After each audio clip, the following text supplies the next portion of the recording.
And chat, how's it going, guys? Welcome back to Phoenix Wright Ace Attorney. It's been a while. It's been a couple months, I think, since I last played this. Stuff just got in the way. Other games needed to be played. But today, since KOTOR didn't work out, this patron is having me continue Phoenix Wright. Now, the last time we left off, we were in case 1-4. At the very start. I think we were about to do the very first trial day. As a reminder, I did play cases 1 through 4 a very long time ago when it first came to the States on DS. I remember essentially nothing of what happened except that Von Karma was the actual murderer and is framing Edgeworth.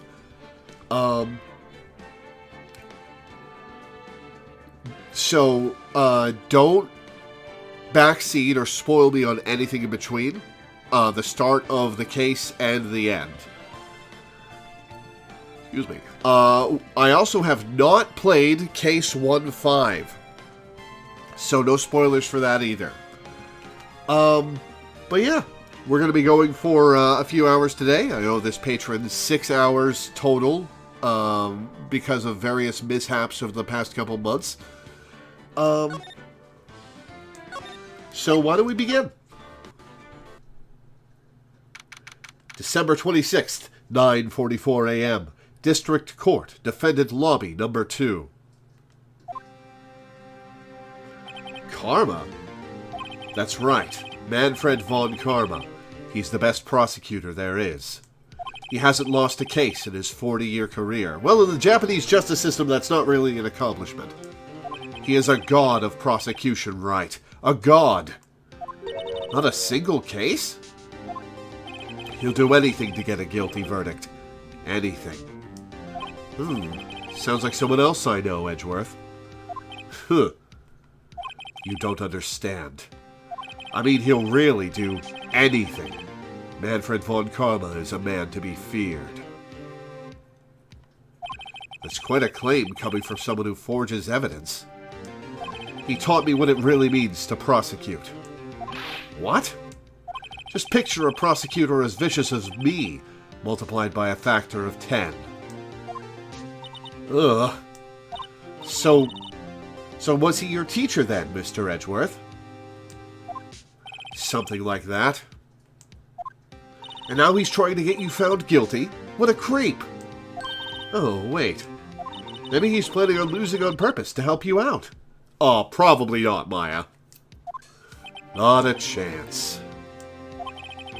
He hasn't lost once in 40 years. 40 years! He's as ruthless as me, times 20. That's pretty ruthless.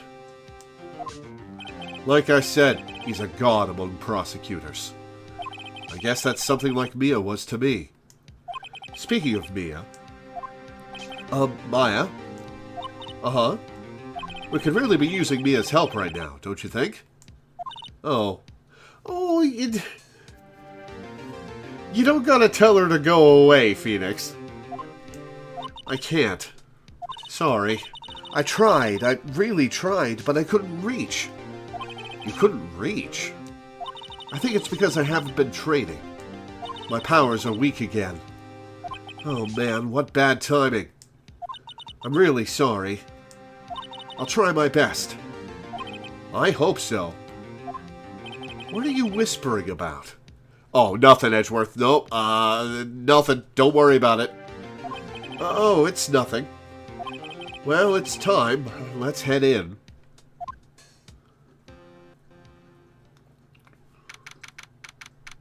"10 a.m. District Court. Courtroom number 3. Court is now in session for the trial of Mr. Miles Edgeworth. The defense is ready, Your Honor." There's the motherfucker. Mr. Von Karma, is the prosecution ready? Fool. You seriously think that I would stand here were I not completely prepared? Right, my apologies. He's even got the judge scared. Very well. Your opening statement, please. Decisive evidence. A decisive witness. What else could possibly be required? Nothing, of course. That should be fine. The prosecution may call its first witness. What's with this guy? Is he royalty or something? How am I supposed to fight against this? I called the detective in charge of this case, Detective Dick Gumshoe. Oh, Gumshoe's gonna make this worse while trying to help.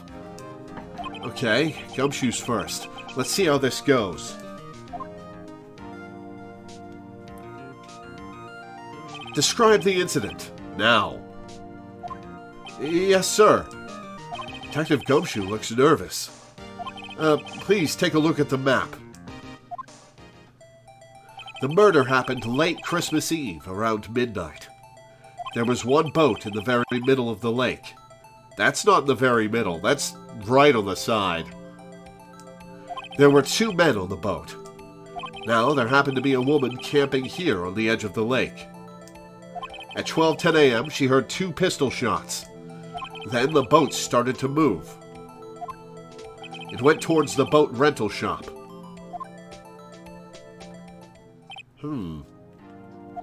Overhead map of Gourd Lake. Acquired. Testify to the court about the arrest. Now. Wait. Mr. Von Karma. Yes?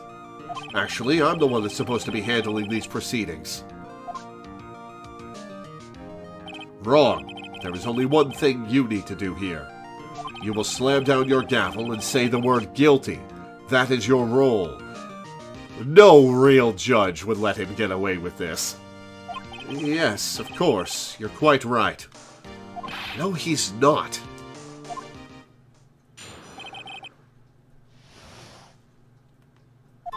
A man called into the station around 30 minutes after midnight. We headed to the scene of the crime as fast as we could. That's where we found Mr. Edgeworth. Now, I didn't suspect him of anything at all, but the next morning a body was found in the lake. So we had to arrest Mr. Edgeworth. I see. Very well. Begin your cross-examination, attorney, now. Okay, what are we going to press on here? Okay. What evidence have we got? Attorney badge, Lotus camera, autopsy report, lake photo, Misty phase photo, article about a monster sighted at Gourd Lake, and an overhead map of Gourd Lake. Okay, not a lot to work with here.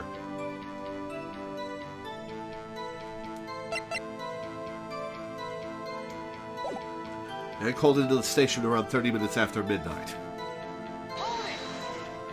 You received a call from a man? Yup. You said there was a woman camping there. She was the one who heard the 2 gunshots, right? Oh, that was a deep-voiced objection.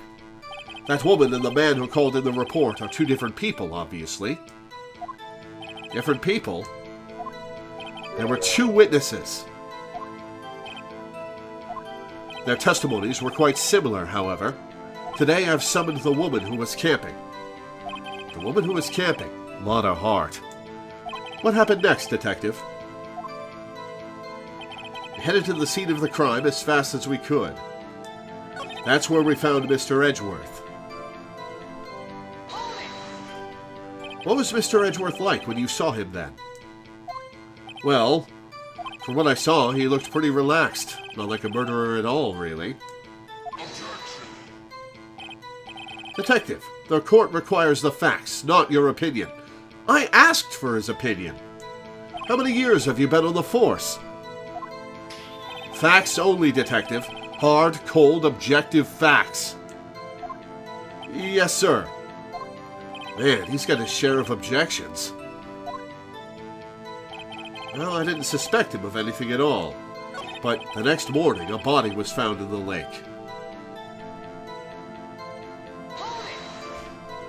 Did you find any clues on the body?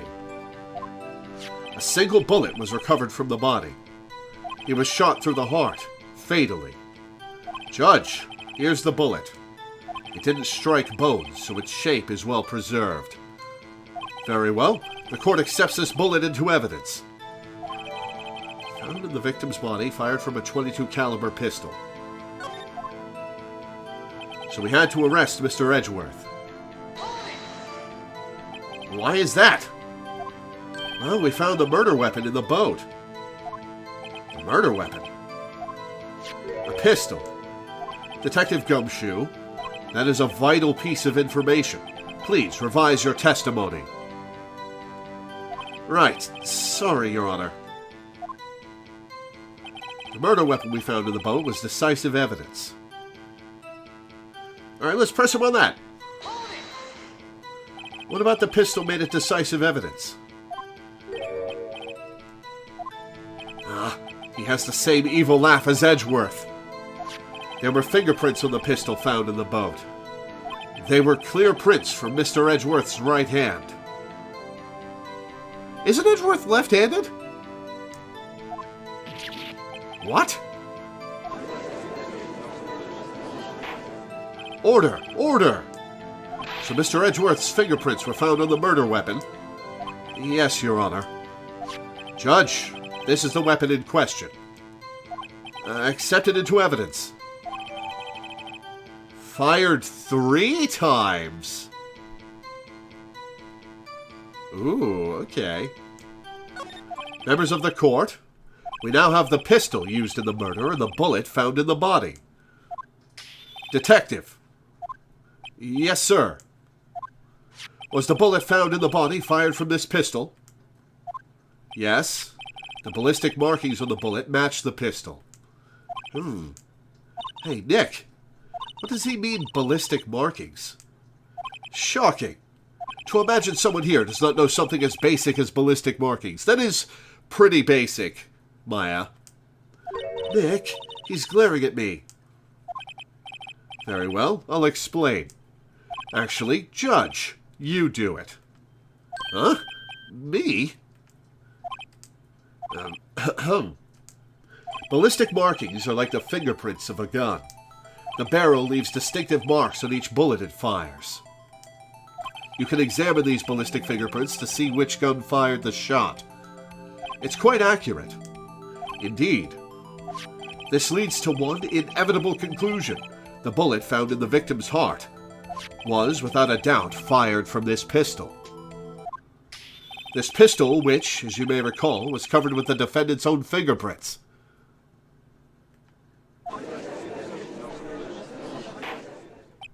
Order! Order!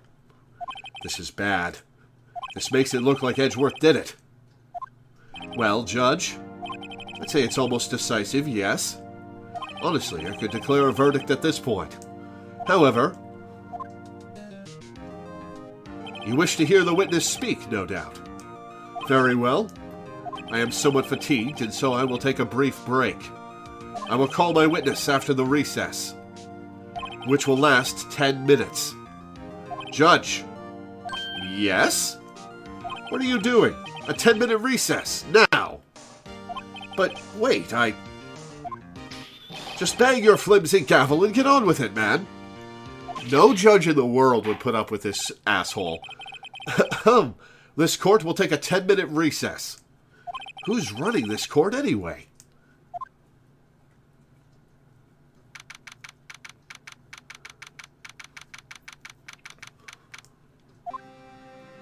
Edgeworth, what's going on here? Your fingerprints were on the murder weapon. And that foggy photo makes one thing clear. The only one who could have shot that man was the person in the photo. True. Was that you in the boat? Yes, it was me. What? But you must believe me, I didn't shoot him. Then who did? I don't know. Oh, Von Karma was the guy who called it in, wasn't he? You don't know? Weren't you right there? I heard a gunshot from very close by. Then the other man fell from the boat. I can't say why, but I thought at the time that he had shot himself. You mean it was a suicide? That's the only explanation I can come up with. Huh. How am I going to convince anyone of that? Well, we're not going to try to convince anyone of that. We're going to press on the 3 bullets fired from the gun. Say, Maya. Huh? What? Any progress with Mia? Oh. Sorry, it's no good. I know. I'm no good for anything, am I, Nick? If I can't call my sister, I might as well not be here, right? Yeah, you're useless. No, I need you here. No, of course not. I need you here. I can see you're always trying to help out. Even if you don't actually help, it's the thought that counts, right? It's okay, Nick. You don't have to make me feel better. I don't know anything about trials or defense. What's more, I'm a spirit medium who can't even contact spirits. Oh, everyone has their off days. I mean, I've just been getting lucky lately. But you never know when my luck is going to run out. Really? Whoa, right. Don't fix this case any more than it already is. It's bad for my heart. Yeah, fair enough, Edgeworth. Oh? Oh, sorry. Whoops. Court is back in session. Mr. Von Karma, call your witness. Yes. Will Miss Lotta Hart take the stand?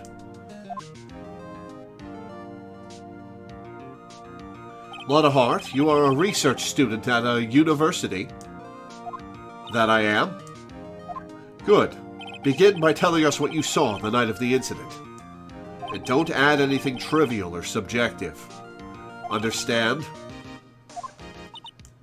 You'll need to learn some manners. Understand? Yeah, I understand. Very well. Your testimony, please.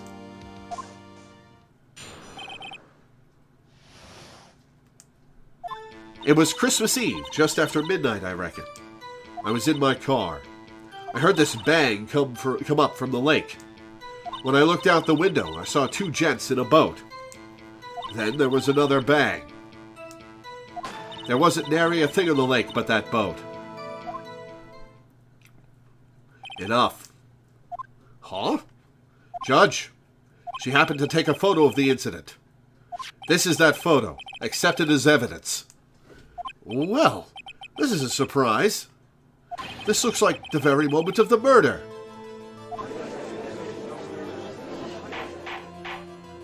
Order. I will remove people from this courtroom if I do not have order immediately. As the witness testified, she looked at the lake when she heard the shot. There were no other boats on that lake. So, the man in the boat with the victim must have been the one who shot him. Was Edgeworth the guy with the gun or the guy standing there? Yes, it was the defendant, Miles Edgeworth. I'm sure Manny Von Carvey has been very normal while I was gone. Normal's a word for it. Order, order, order! I will have order. Well, Judge, the evidence is decisive. I have very little doubt about this case. Very well. This court finds the defendant. Wait, Your Honor. I haven't cross-examined the witness yet. Cross-examination? We have photographic proof. What question can there possibly be? This photo is worth 1,000 words, and they all read guilty. You lose. Or, do you claim to have found a contradiction in her testimony? Very well. If you have to, you may cross-examine the witness. You will only flounder and ask meaningless questions. You will fail to find anything. And then I will have you held in contempt of court. Nick, contempt? Contempt of court, you know? I guess I understand. Well, what are you going to do? Do you really think there was a contradiction with the facts in her testimony? I think there was. She only heard 2 gunshots, but the bullet The gun fired 3. I think I noticed one little thing. Wow, I'm impressed, Nick. I didn't notice anything. Right, let's take him on. Yeah, I got a bad feeling about this. I understand. I will cross-examine the witness. Very well. I pray for your sake this isn't a waste of time. Alright, where are we going to present the gun? It's after midnight. Alright, what do we got?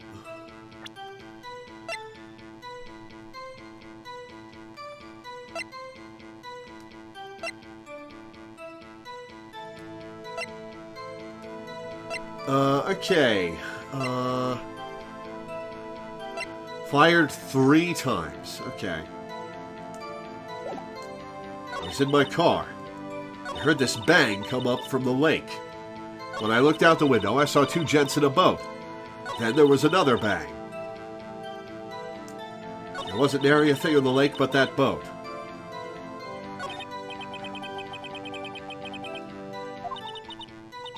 Sorry, Nick, if only my sister were here. Maya's really taking this hard. Okay, I'm gonna press the second gunshot.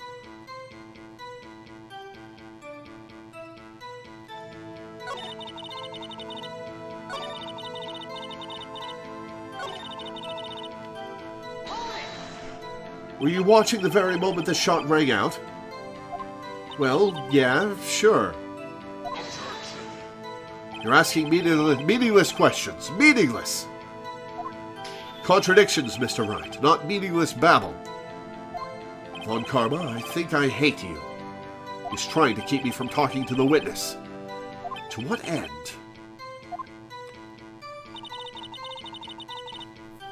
Everything on the lake but that boat.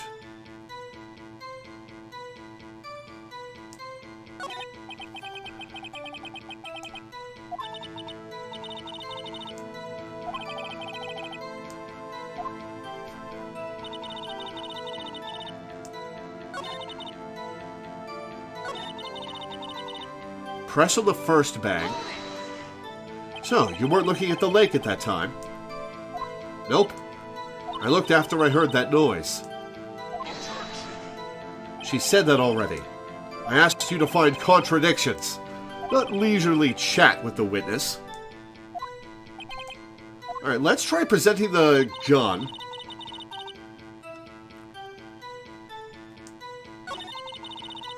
Let's try presenting the gun.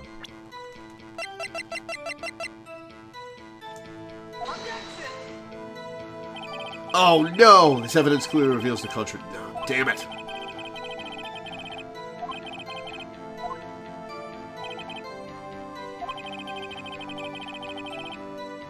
Okay.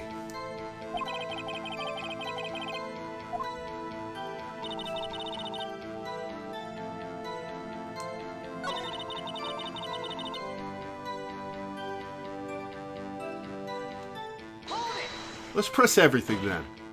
Are you sure about that? Yeah, sure as a country gal can be. That sounds pretty sure.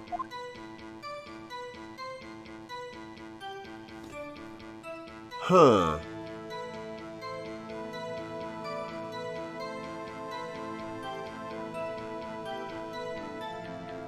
Okay. In for a penny, in for a pound. Press further. How come you're so sure? Well, heck, I scanned the whole lake. Scanned the whole lake? It almost sounds like she was more interested in the lake than the boat. Miss Hart, you... Mr. Wright, the witness has answered the question in full. No need for further questions. Objection sustained. That's what I'm... Sustained! Yes, of course. Oh, great. What am I supposed to do now? Oh, there weren't any contradictions in there.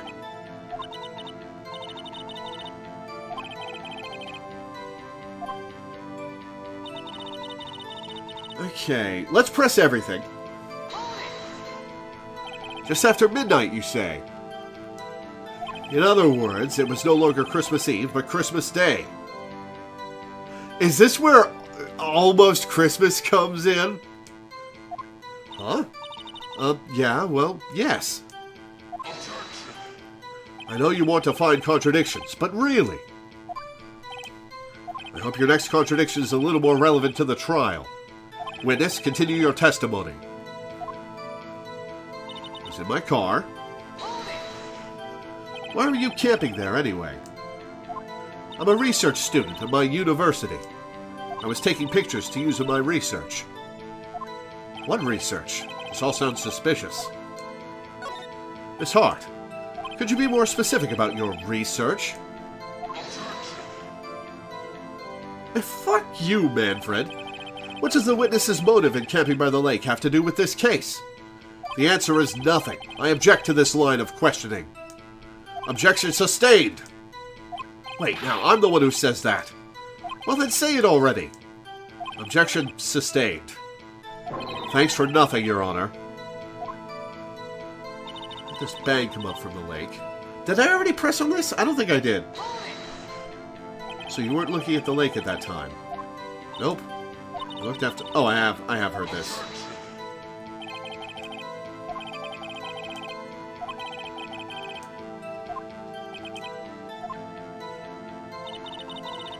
When I looked out the window, I saw two gents in a boat. Could you clearly see the two men? Just look at the picture. Clear enough for you? Uh-oh. Wait a second. I wasn't asking you about the photo. I was asking if you saw the two men. Yeah, well, of course. The witness has testified that she saw them. There's also a photo. You'd best look elsewhere for your precious contradictions. He jumped in quick. He's hiding something. Enough! I think we've heard all we need to hear, Mr. Wright. It seems you are unable to find a contradiction in the testimony worth noting. But, Your Honor, you keep your promise. Mr. Wright, I'm afraid that I will have to penalize any further outbursts by holding you in contempt of court. And if that happens, you'll have to leave the courtroom immediately. Understood? Uh-huh. Nick, Lana's testimony is fishy, Nick. Real fishy. I know what you mean. But if I can't say anything, what can I do? I believe we've covered the evidence sufficiently to make a decision. Then pass your judgment. Very well. Mr. Miles Edgeworth, please take the stand. Hold it. Who was that?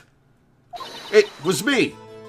Oh, Maya's jumping in. Okay. Maya, is something wrong? Do you need to use the facilities? No, I do not. Lana Hart, your testimony stinks. It's unclear whether you were actually looking at the lake. It's highly doubtful that you actually saw Mr. Edgeworth. Tell us the truth. This is a matter of life or death. Lana, did you really clearly see Mr. Edgeworth that night?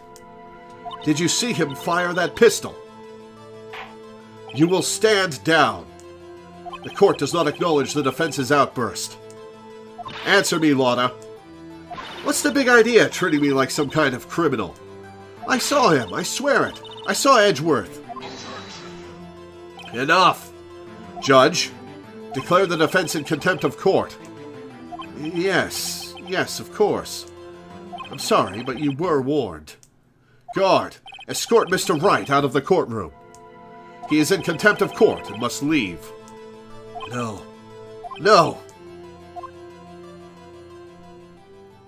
Wait. I was the one who made the outburst, Your Honor. Nick is innocent. Ha! What's the difference? All that remains is for the guilty verdict to be declared. Isn't that right, Mr. Phoenix Wright? Wrong! Wrong! What? Did you hear what Miss Hart just said?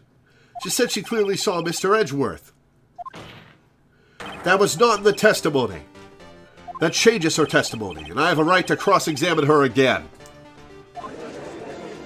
Hell yeah. Order! Order! Order! Order! Order! Order! You're in contempt of court. It's too late for wild claims. Judge, sustain my objection. All, take control of the situation, Judge. I'm sorry, Mr. Von Karma, but I cannot. What?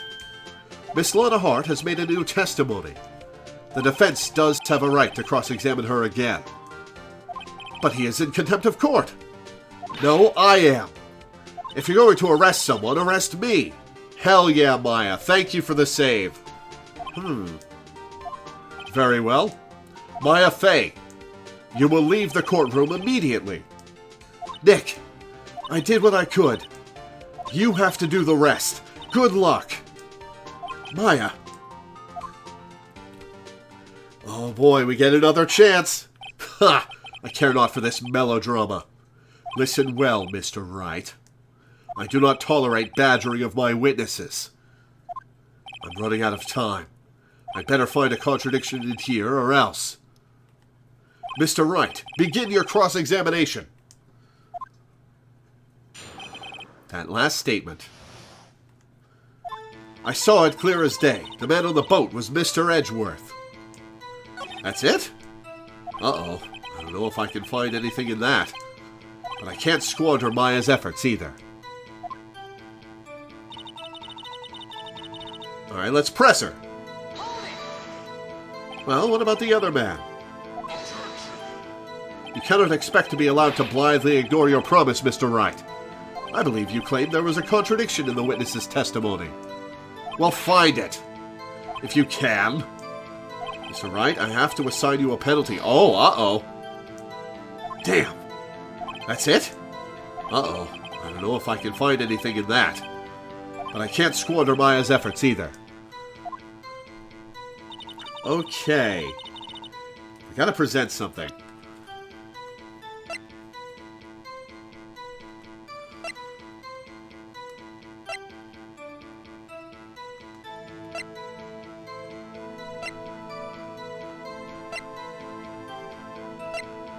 Okay, I think the overhead map and the photo are the only things that we can really do here. The overhead map to prove that that Edgeworth was too far out to see clearly,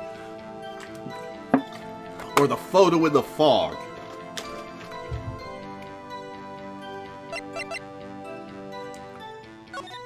That's not very clear at all. I believe you regen your health between trial days. Or else the game would be... or else you'd have to restart at the beginning of the case every time you failed. Okay, we're going to present the lake photo. Excuse me. Got you. Got you, Miss Hart. Finally. What? You got what? Look at this photograph. The photo I took? The very same. There's something I want you to see in this photo. It's quite clearly visible. The fog, Miss Hart. So? This picture was taken with professional, high-quality film, correct? Yet even it could not capture the faces of the men on the boat. Yet you claim you saw Mr. Edgeworth. How? What? What? Mr. Wright has a point. That's why I told her not to say that in her testimony. Please. Yet now she has said it, Mr. Von Karma. How could you possibly see Mr. Edgeworth? Explain yourself. Miss Hart. What? Did you see the defendant that night? Of course. I said I could. I meant I could. Then please, testify as to the circumstances of your sighting. I did it. I finally found a hole in Von Karma's carefully vague testimony. How Edgeworth was seen. You're right. It was a cold night, and the fog was thick as grits. So, once I was finished setting up my camera, I got back in the car. Still, I brought my binoculars with me. When I heard that noise out in the lake, I looked with my binoculars. See? No problem. You've used binoculars? Very well. You may begin your cross-examination, Mr. Wright. This one better be good. Okay. You say binoculars funny. Binoculars? How am I supposed to say it?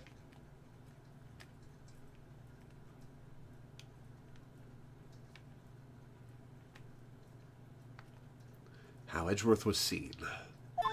You're right, it was a cold night and the mist was thick as grits. You pronounced the first syllable as bin. Binoculars. Huh. So, once I was finished setting up my camera, I got back in the car. Still, I brought my binoculars with me. Binoculars. Yeah, binoculars. Yesterday, you mentioned that you were out looking for shooting stars, correct? Well, yeah. Wouldn't you need a telescope, not binoculars, for that?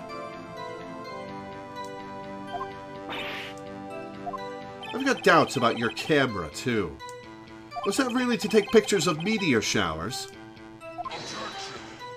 The camera is irrelevant to this case. You can't say that for certain.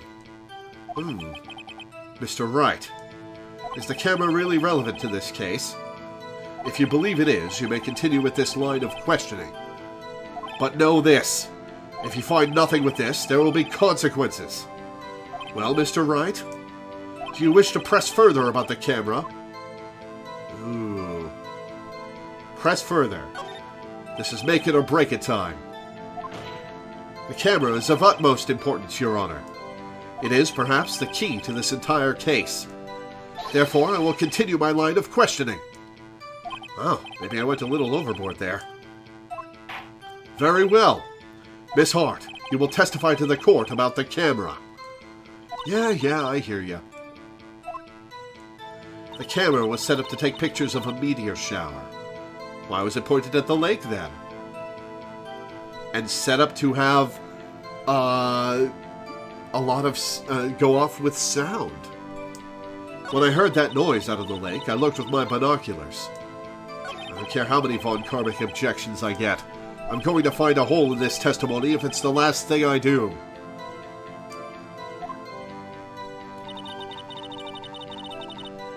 His grits. Finished setting up my camera, I got back in the car. The camera was set up to take pictures of a meteor shower.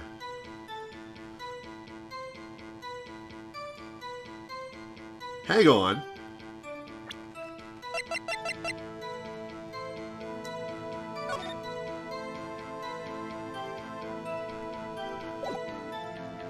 Hang on.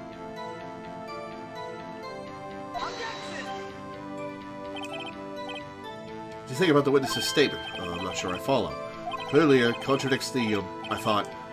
God damn it. You don't sound very convinced, Mr. Wright. Objection overruled. Man, am I going to get my first loss today? Take pictures of a meteor shower. Miss Hart, what made you choose that lake to photograph meteors? You know the fog gets thick on that lake. It's not very suited to stargazing.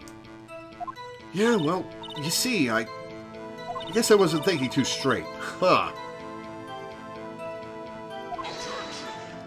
Mr. Wright, I will not have you badgering my witness because of her challenged intellect.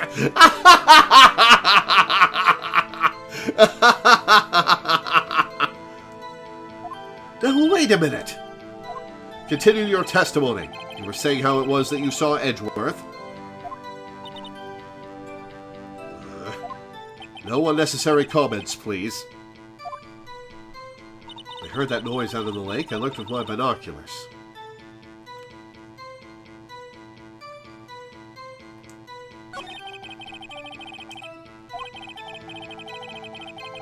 Alright, let's see. It's just thick as grits. So I was finished setting up my camera. I got back in the car. Your camera? Yeah, it's got an automatic... The issue we are concerned with here is Miss Hart seeing Mr. Edgeworth. The camera has nothing to do with this at all. I already established that I think it does, Von Karma. Objection sustained. He's not letting her answer any of my questions. The camera was set up to take pictures of a meteor shower. Did I already press this? Oh, I already pressed this. Whoops.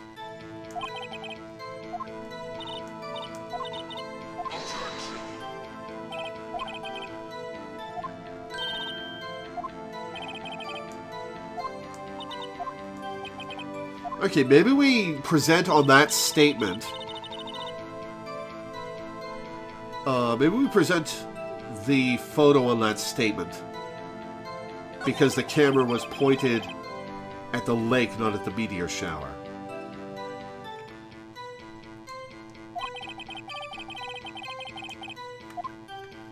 But we should save.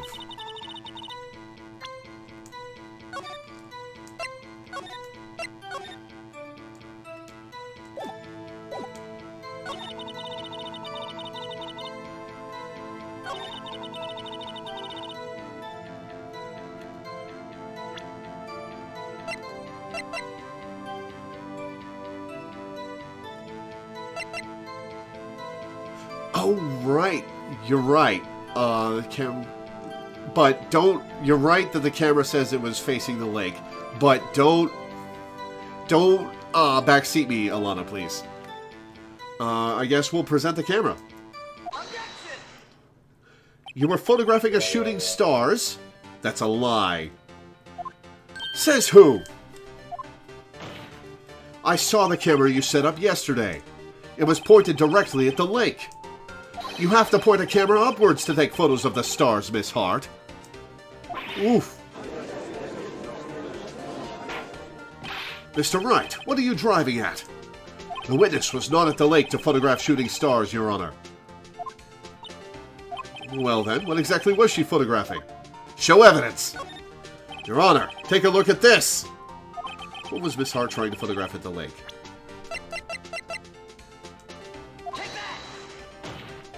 Miss Hart, this is what you were trying to photograph. What's this? A newspaper article? Gordy? Oh, the sighting at Gord Lake. Well, Miss Hart? I never heard of no lake monster. You got proof or something? Let's see you prove that I was down at the lake trying to photograph this Gordy. Alright, what?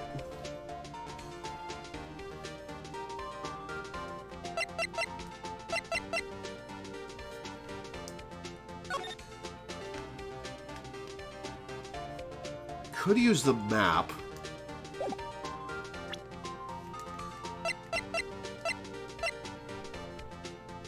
Could use the photo.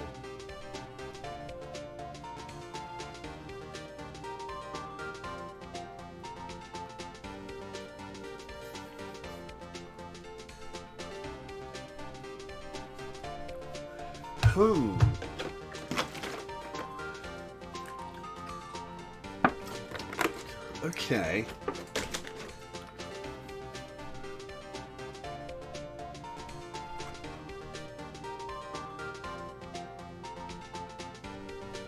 Do I present the camera again, I wonder?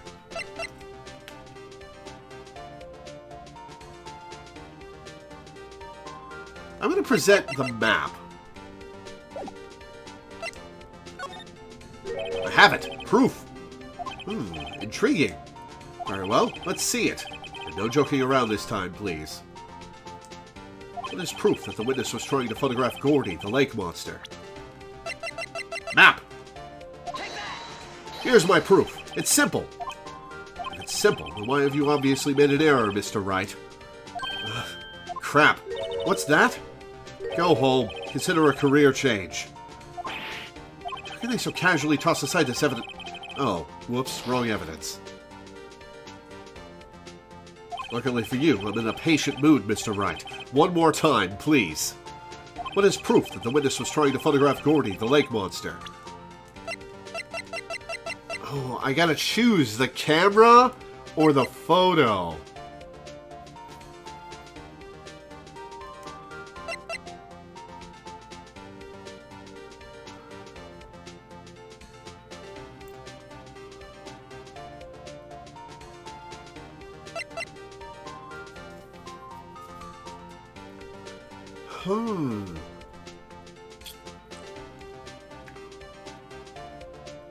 How did the map prove that she was trying to photograph the monster? I thought that she was going to a hidden place so no one would disturb her, and she could get a different angle on the lake. Okay, so I'm going to present either the lake photo or the camera.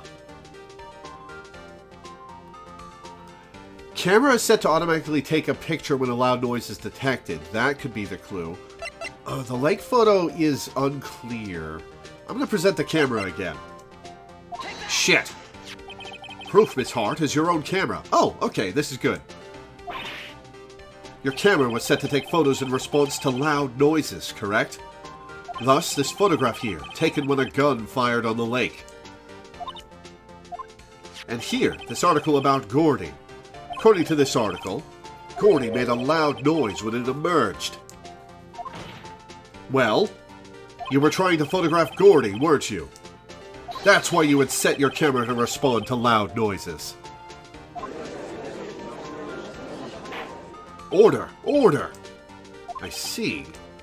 I too thought it was a little strange. Yeah, sure. Well, Miss Hart? You were camping there to try and take a photo of Gordy, weren't you? Yeah, but how is this gonna prove anything except that she was a liar?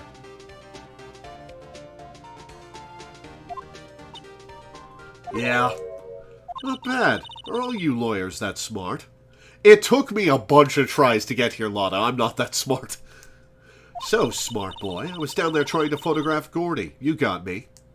So what? Huh? That don't change what I saw, does it? Exactly. What you just used several precious minutes of our time to prove is nothing more than that the witness is an idiot who thinks monsters exist. Hey! But as she so succinctly said, so what? It changes nothing. Not true. You were hiding the whole thing about Gordy for some reason, I know it. But what could it have been? Whatever it is, I'm getting to the bottom of this. Miss Hart, why did you hide the fact that you were searching for Gordy from the court? Please revise your testimony. Right. Fine, I'll testify. It won't change nothing, though. Something will change. It has to. And I'm going to spot it. Oh, Von Karma's sweating a little. Actually, I'm not a research student at a university. I'm an investigative photographer. Imagine what a scoop it'd be if I got a picture of that monster. That's why I was camping out by the lake. But that's all I was hiding. When I heard the bang, I looked right straight out at that lake. There wasn't much else to look at, so I just watched that boat the whole time. Then I saw a flash near one of the men's hands, and I heard another gunshot.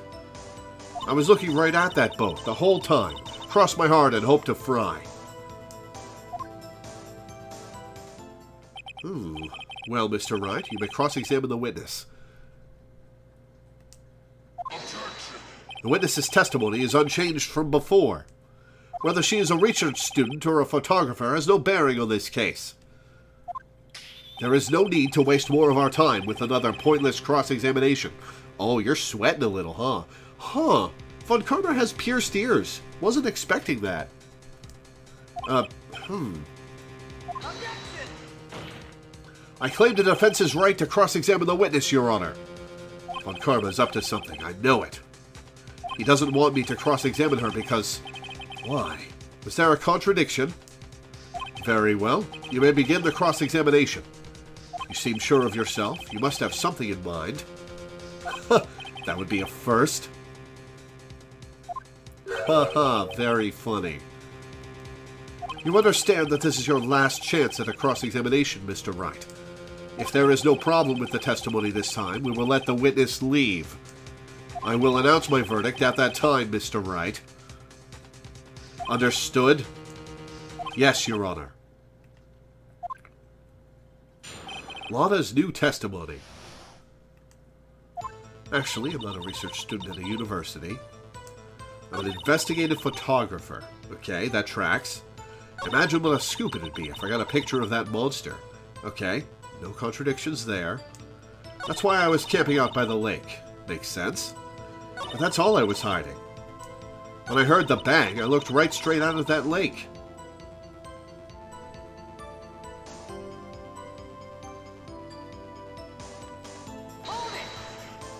Exactly what sort of sound was it?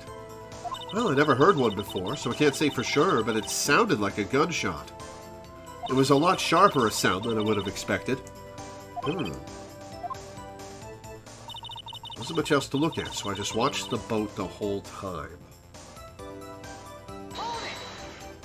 There wasn't much else to look at. Yep. You're not going to check your camera? I don't know. If she heard a bang and she thought Gordy was out there, I kind of doubt she'd waste any time looking at a boat. What? What did I do now? What are you giving me that look for? Definitely suspicious. Maybe it's time for some evidence. Witness, continue. Hold your hush puppies, Pops. I'm getting there. Yeah, you tell him. I saw a flash near one of the men's hands, and I heard another gunshot. Was there nothing on the lake but the boat at that time? Huh? Wait, so you're thinking maybe he was shot from some other place? I don't think so, nope. The lake was smooth as glass, and nobody was on the shore neither. I better find some sort of contradiction in this testimony. I won't be able to beat Von Karma any other way. There has to be something. Don't think Lana likes how Manny's been talking to her. Nope. Okay. Investigative photographer. Imagine what a scoop it'd be if I got a picture of that monster. That's why I was camping out by the lake. But that's all I was hiding. When I heard the bang, I looked right straight out at that lake.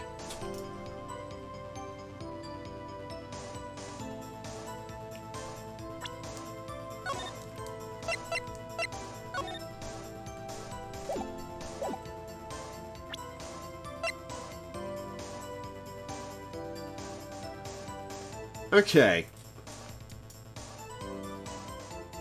I've got to choose between the camera and the photograph. She would have checked the camera, is I think what it's driving at. I'm going to present the camera. Ah, crap. I lose.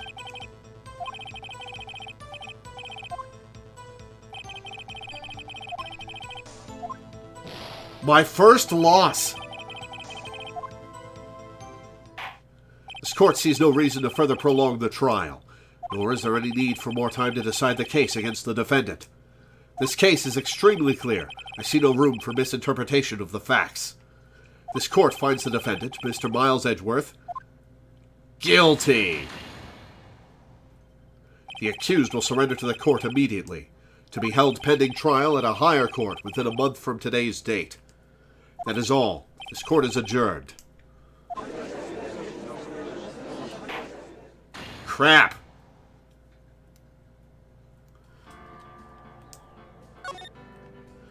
Alright, let's try this again.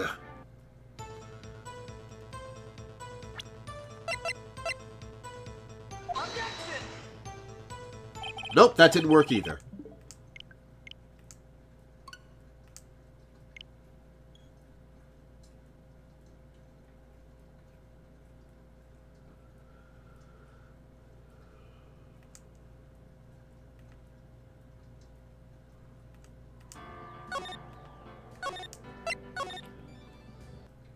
Okay.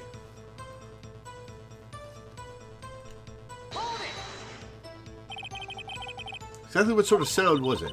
Okay, sounded like a gunshot.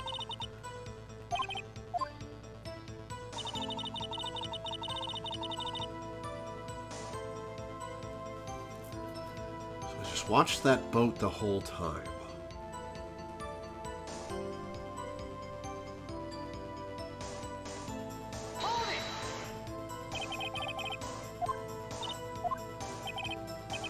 heard a bang and she thought Gordy was out there. I kind of doubt she'd waste any time looking at a boat. What did I do now? What are you giving me that look for?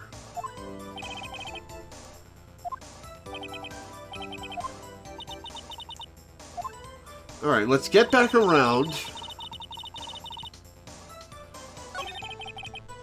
to that and present some evidence.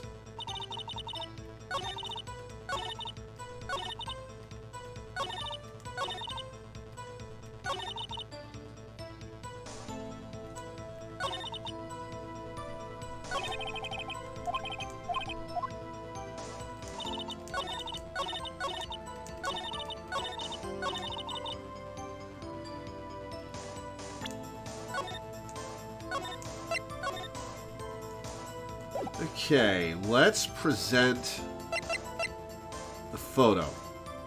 Damn it!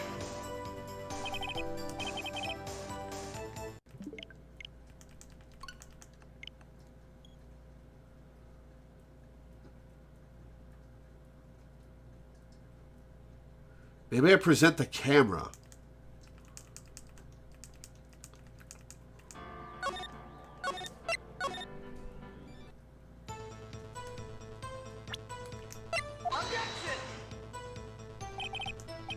Damn it! Okay.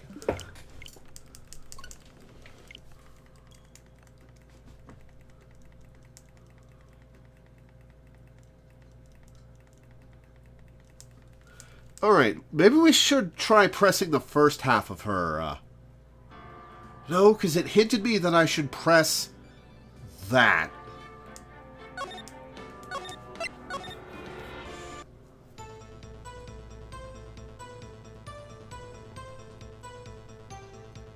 Go to the pause screen and load a previous save. Oh, I could be doing that, couldn't I?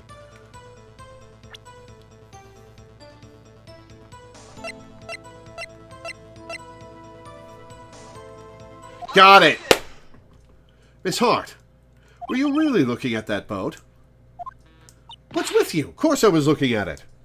It was the only thing out there. Any normal person would be looking at it. I agree, any normal person would. But you are far from normal. What?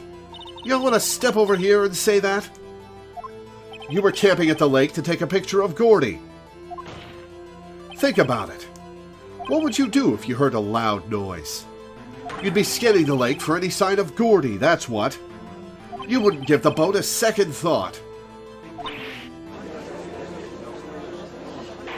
It's dragged a lot of hours. Order. Continue, Mr. Wright. You testified that you were watching the boat through binoculars. However, you wouldn't need binoculars to watch that boat. You needed them to search for Gordy. That's what you were doing.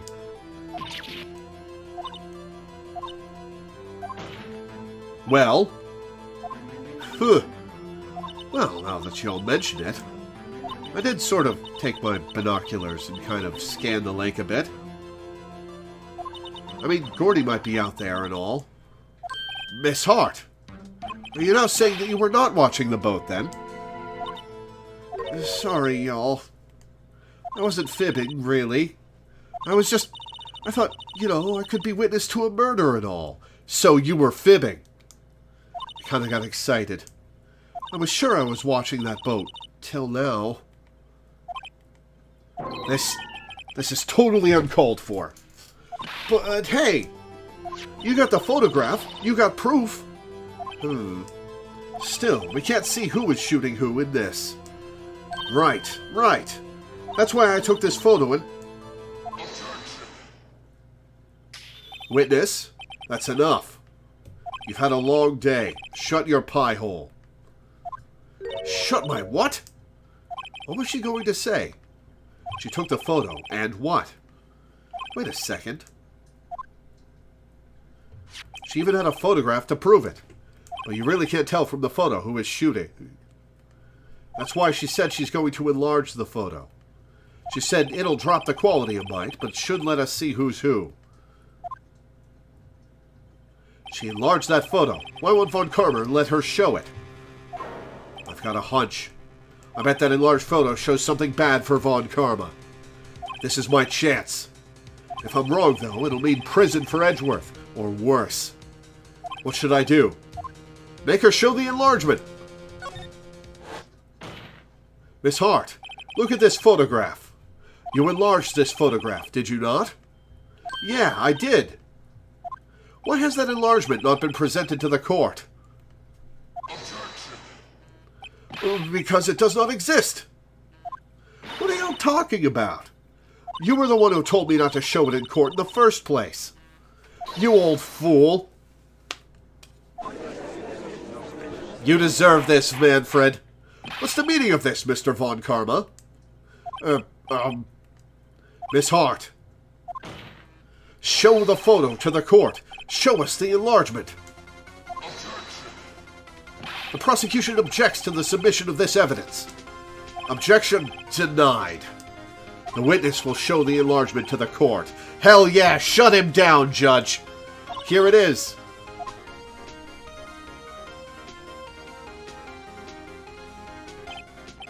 We still cannot see who is firing in this.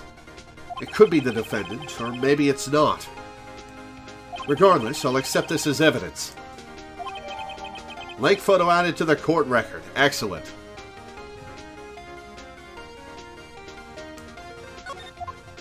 Happy now, Mr. Wright? There has to be something. You asked for the enlargement, you got the enlargement. And little good it has done any of us.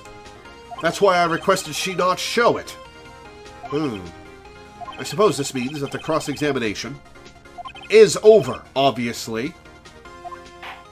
Then I would like to close the cross-examination of Miss Lotta Hart. And none too soon. That was a flagrant waste of my time. Mr. Von Karma, do you have anything to add? I stated everything I needed to when this trial began. Decisive evidence. A decisive witness. What else could possibly be required?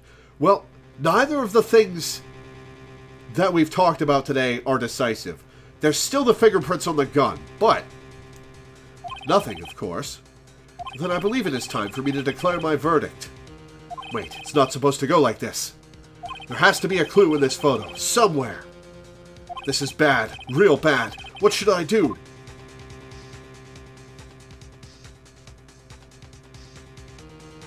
Ooh, objecting to the enlargement is interesting.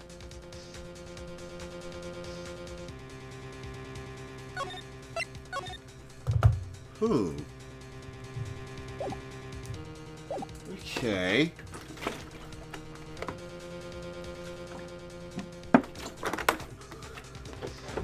Okay. What have I got? Let me take a look at the enlarged photo.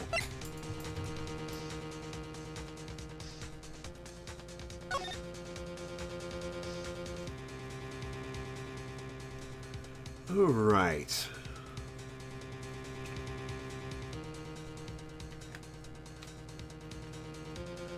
Shooting with his left hand.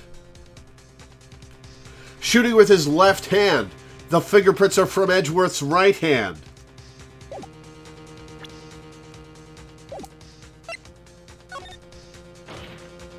Wait, Your Honor, this evidence. I believe we have spent enough time talking about evidence. Indeed. We've heard opinions on every piece of evidence but this enlargement. I see no point in retracting our steps. This is bad, real bad. What should I do? Object to the enlargement. Your Honor, there is something decidedly strange with this enlargement. What might that be? Mr. Wright, you will show the court what you mean. What about this photo is strange? Okay, here goes nothing. Show the judge what's strange about this photo. Left hand. Here, Your Honor. The shooter? I'm not sure I understand. What about the shooter is strange? Look at the hand holding the pistol, Your Honor. The hand? That hand directly contradicts another piece of evidence. This man's left hand does what? Let me show you. I'll show you the evidence that left hand contradicts. The gun! The evidence is clear. The man in this photograph is holding that pistol in his left hand.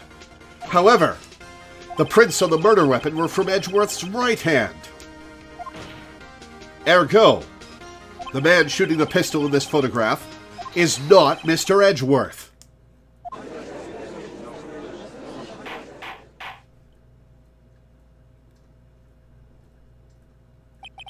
Now that everyone in the courtroom has quieted down, I would like to reconvene this court of law. Mr. Wright. Yes, Your Honor. You have given us definitive proof today. We now know that it was not Mr. Edgeworth who fired the pistol that night. However, this leaves us with a rather large problem. If Mr. Edgeworth didn't do it, then who shot our victim? Precisely. As we have seen, there were no other people in the lake that night. Who but the defendant could have shot the victim?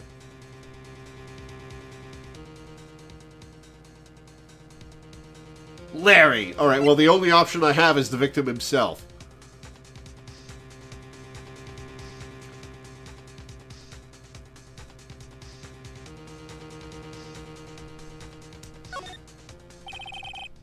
There is only one explanation remaining. The man who shot the victim was none other than the victim himself. Order! Order! So, you were saying that the victim committed suicide? Yes, Your Honor. I can think of no other explanation. Indeed, that does seem to be the only remaining option. I'm so very, very sorry, Mr. Wright, but suicide is out of the question. What? An examination of the victim's wound reveals the distance at which he was shot. The distance? The victim was clearly shot from further than a meter away. A meter? Well, that's 3 feet. Von Karma's left-handed. There is no way it could have been suicide. Order! Order! Mr. Von Karma, are you sure of the accuracy of your data? Of course! I had already considered the possibility of suicide, you see. Autopsy report. Updated autopsy report! Come on! I see. Very well. Allow me to state my opinion. Considering the situation, the shooter had to be the defendant, Mr. Edgeworth. No! It doesn't. However, the prints on the gun reveal that the shooter was not Mr. Edgeworth. This is a conundrum. Therefore, I would like to suspend proceedings for this trial for the day. The court orders the defense and the prosecution to further investigate this matter. Understood? Yes, Your Honor. Not happy about that, are you, Manfred? That is all. This court is adjourned.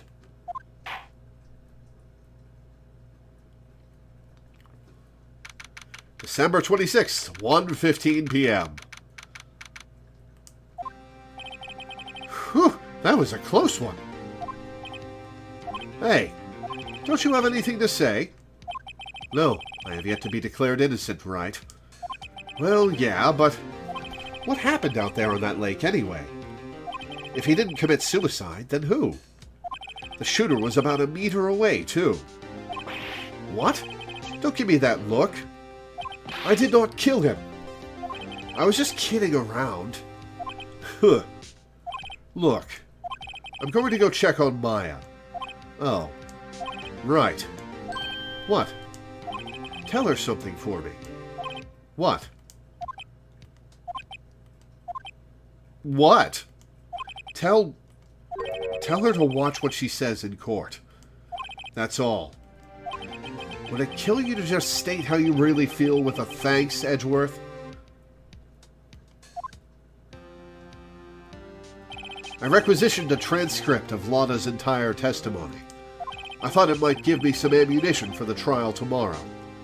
Of course, she didn't see the shooter, so the only part of her testimony that stood was the bang she heard. Lana's deposition added to the court record.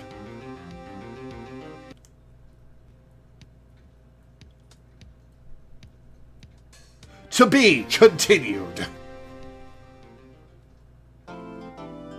Save your progress up to this point.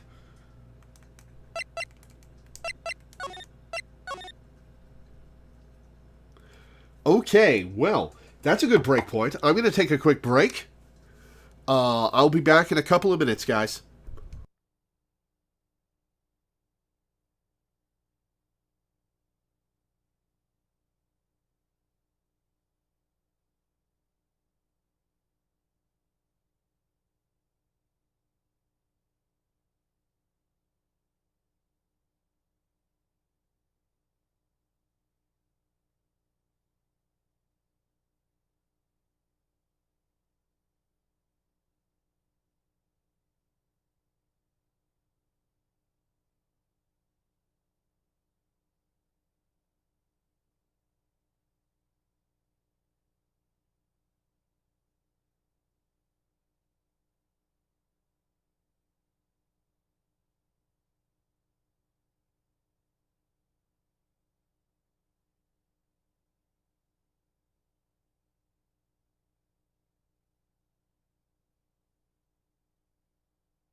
Alright, I'm back.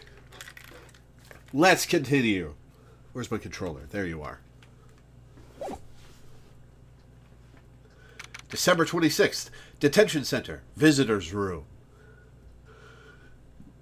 Excuse me. Maya! Hey! Nick, it's you! I'm glad Mr. Edgeworth made it through the day okay. It's a relief. Hey, why'd you do that anyway? Well, she wanted to help, Phoenix.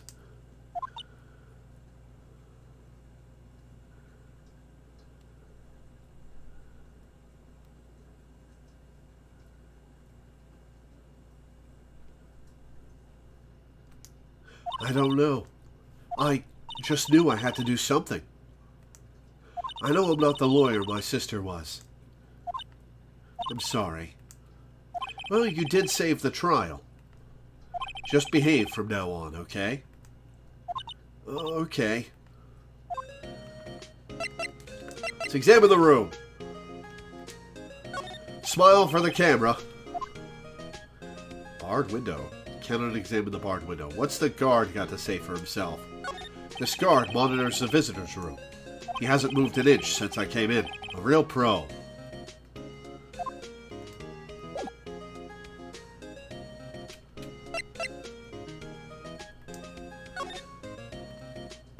Have you been questioned yet? No, not yet. Detective Gumshoe was here just now. He said, seeing as this is your first offense, we'll let you go after questioning. Ooh! Oh, and he wanted me to get bail money ready. You can pay for me, okay? Oh, thanks, Maya. Huh? How much? I don't know. I guess they'll send you a bill or something. Why do I picture giant bales of money every time I hear the word bail? Any luck with Mia? None. I can't get through to her at all. I tried. I really did. I don't know what to do. I think I probably shouldn't have stopped my training. She sounds like she really did do her best. I should check and see if there are any waterfalls in the local area. I wonder if I'll ever see my sister again.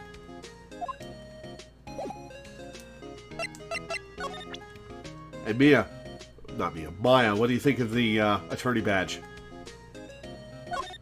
Must be nice, Nick. You could just show that to anyone and say, I'm a lawyer. But spirit mediums, well, I don't know. With your clothes, I bet at least some people would recognize you. But these are medium in training clothes. Regular mediums get to wear whatever they want. I wonder if I'll ever be a proper medium.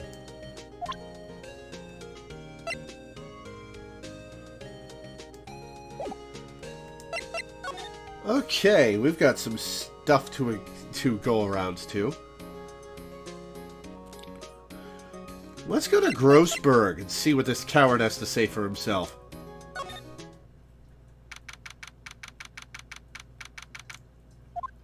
Apparently, Mr. Grossberg is on vacation today. Well, I guess I can come back tomorrow if I need anything. Guess Mr. Grossberg isn't getting that painting back. I feel kind of bad for him. Oh, I've already examined everything in here.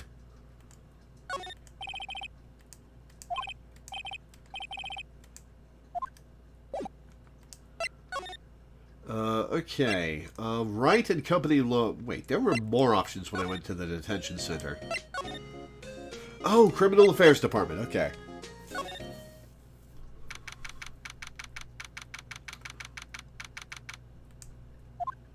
Detective Gumshoe's not here. Gumshoe's at the scene again today.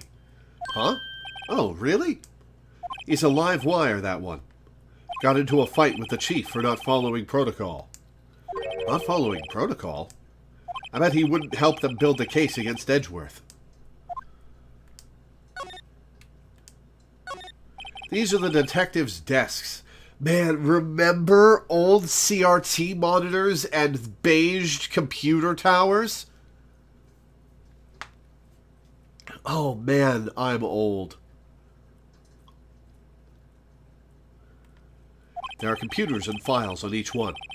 Funny, they're a lot tinier than I'd expect. I guess the detectives don't spend a lot of time at their desks. That must be one of the detectives. He's mumbling something to himself. Don't do anything rash. Why jump? You have every reason to live. Are you practicing for the future, or are you going over what you could have said in the past?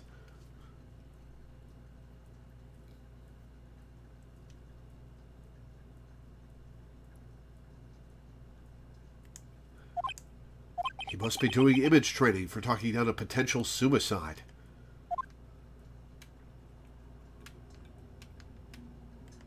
A poster of a female police officer. Wait, no. That's the latest Babes in Uniform calendar. My bad. This must be the chief of the detectives here. He's glued to his computer screen. What? Rook to bishop 7? Checkmate? I don't believe it. He must be playing chess on the computer. Get to work.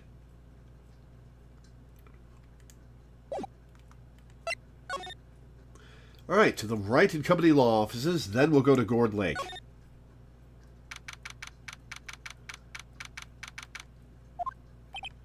Sure is quiet here with nobody around. Right. I have to get Maya out of that detention cell soon. Alright, to Gourd Lake.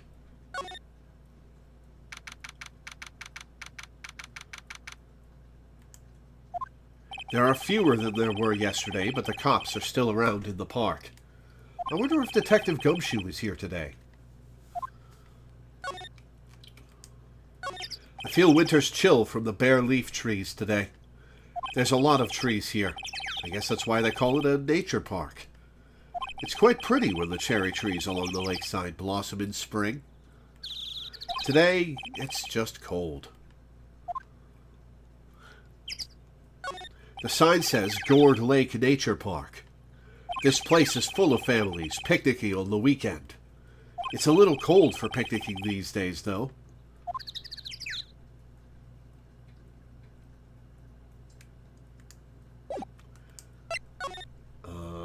Gourd Lake Public Beach. Haven't seen Larry around today at all. Probably off paying through the nose on a date with the lovely Beyonce. This game came out in 2001. When did Beyonce's career really take off? Is that a coincidence?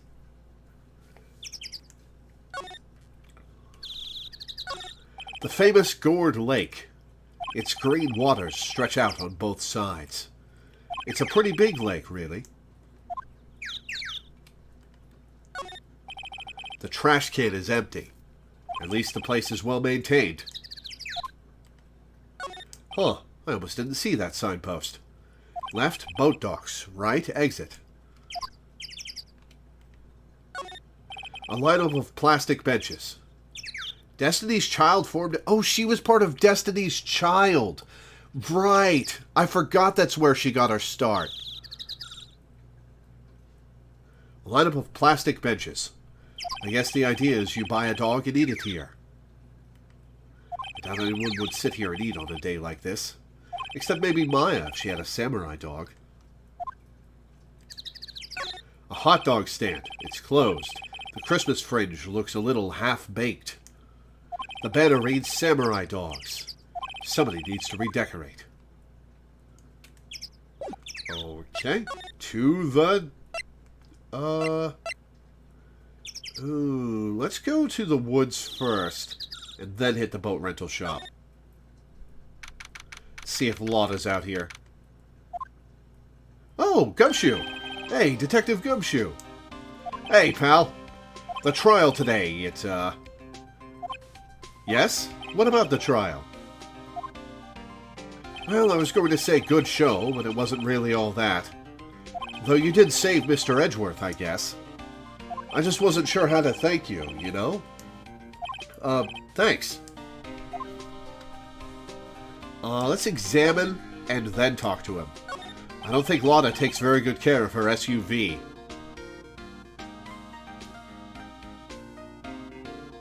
Be kind of hilarious for Larry to be exes with alternate universe Beyonce. It's covered with dents. I can't believe anyone would drive their car down here. Well, she wasn't supposed to. I wonder why she brought a camping cooker with her. There's a convenience store right up the street. I guess she wanted to get into the outdoor spirit. Or she thought cooking stuff herself would be tastier. There's food and some magazines on the sheet. It takes a pretty tough skin to camp in this cold.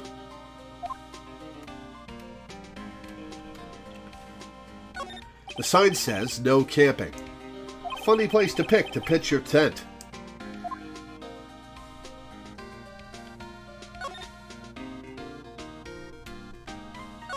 Lana's camera is staring out at the lake as usual. Even a novice like me can tell that camera must have cost a pretty penny. I hope she doesn't leave it out here to get stolen.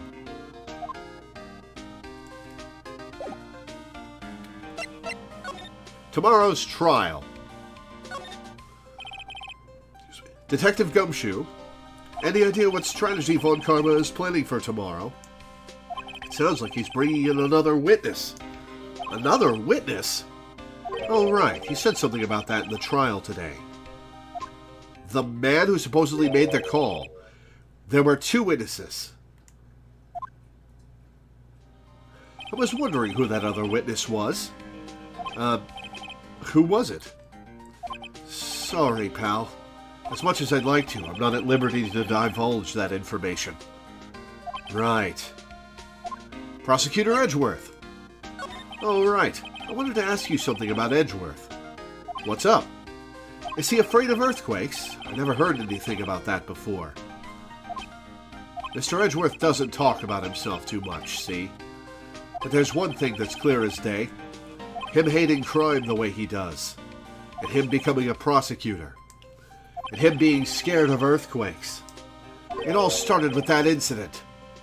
The DL6 incident. Yep, that's the one. 15 years ago, when he saw his father shot before his very eyes. He still feels the pain now. You can see it in his eyes. Maya Fey. I wanted to talk to you about Maya Fey. Huh? She's not out on bail yet. That's strange. I told them to let her go as soon as they had their report written up. Man, I don't know what would have happened in that courtroom today if it weren't for her. Seeing her getting dragged out by the bailiff. I'll be honest with you, pal. I shed a tear or two. Mr. Edgeworth, he was so moved I saw his lip trembling. Really? Cold as ice, Edgeworth? He was really grateful for what she did, you know. I'm going to head back to the station. I'll get the report on Maya and get her out of there as soon as I can. Thank you. Oh, wait. I was wondering, how much is bail going to be? Don't worry about that. Mr. Edgeworth is posting the whole amount. Oh, that's a relief. What? Edgeworth? Didn't I tell you? He's grateful to her for what she did. All right, pal. Well, don't forget to go pick her up, okay? Ooh. Maybe I can get Edgeworth to pay this month's rent, too. Don't push it, Phoenix. All right, to the dock.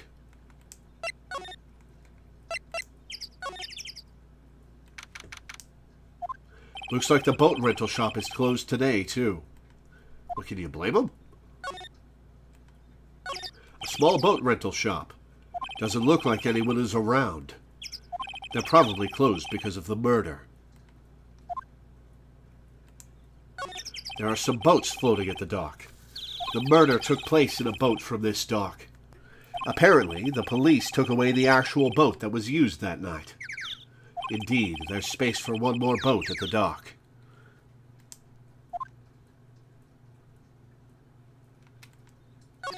There's more forest off that way. I doubt I'd find any helpful clues in there. One sec, guys.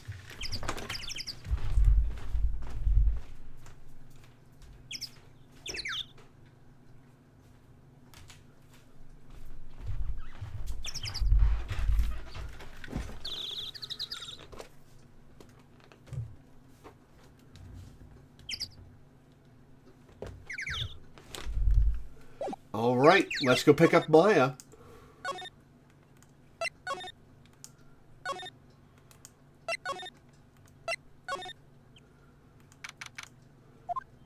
Hey, Nick, you finally came.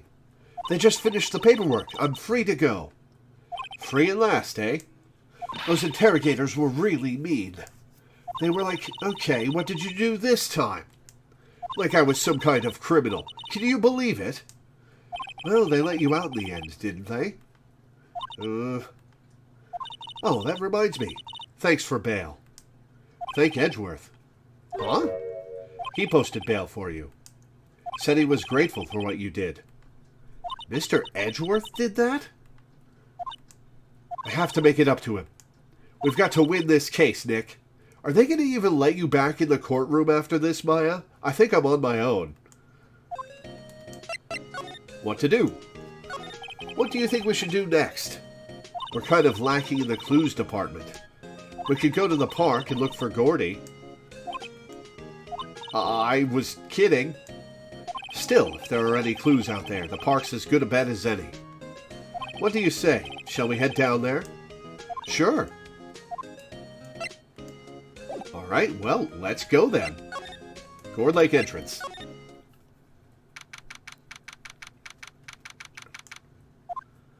There aren't many cops around today, are there?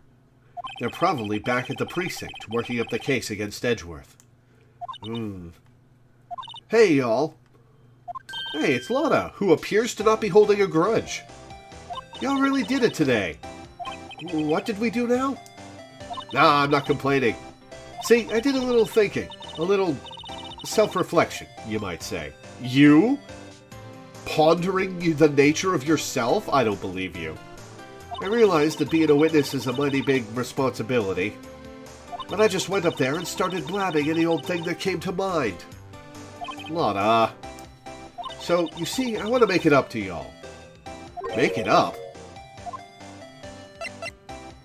Today's trial. What did you think of the trial?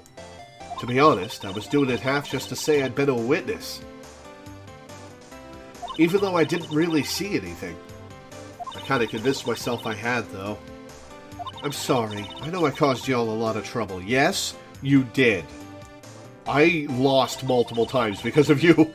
Well, memory is a tricky, vague little thing. Yeah, I sure know that now. I'll be fine the next time I witness a murder. You should hope it doesn't happen again. Right. You mean the first time you witness a murder. Gordy. What about Gordy? Right. Well, the way I figure, the trial's only stoking the flames of Gordy fever. I'll get my exclusive photos and rocket to stardom.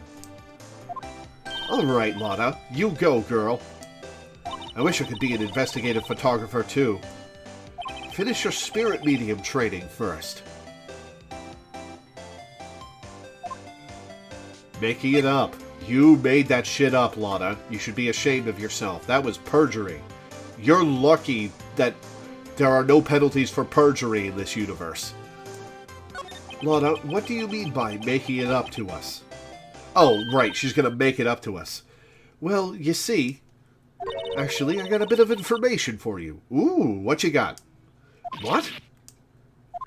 That Von Karma didn't want me to say nothing about it. What information? Now we're getting to the heart of it.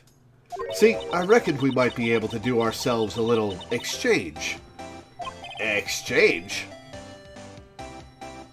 I thought this was to make it up to us? Right. I propose a little exchange to make it up to you. That's not how that works, Lotta. What? Information don't come cheap, my friend. Hey. I see you thinking, my, how unsophisticated these southern folks are. It's written all over your face. Let me tell you, most southerners are way more sophisticated than you. I'm just the exception, okay? Well, what will it be? We gonna deal or not? What do you want? What do we do, Nick? Deal. We don't have any other leads, so I don't think we have a choice here. Okay, how much? Huh? You completely off your rocker?